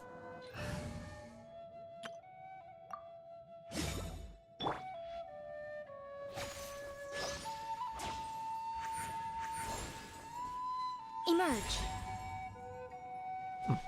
Right now. Ist aber auch interessant bei ihr die E. Wenn man nichts drückt, geht sie nach hinten. Wenn man nach vorne drückt, Seite, dann fliegt sie genau in die Richtung. Das muss ich mir merken. Das ist auch gut zu wissen. Ihre Waffe werde ich wahrscheinlich nicht pullen. Aber mal schauen. Wer weiß. Vielleicht mache ich es, vielleicht mache ich es nicht. Aber Leute, ich danke fürs dabei gewesen sein. Spaß gemacht. Machen wir nächstes Mal weiter. Gucken wir mal, wann das sein wird. Ich weiß es nicht genau. Vielleicht morgen. Vielleicht übermorgen. Schauen wir mal. Also dann. Bis dahin. Ciao, ciao. Bye bye. Tschüssikowski. Bye.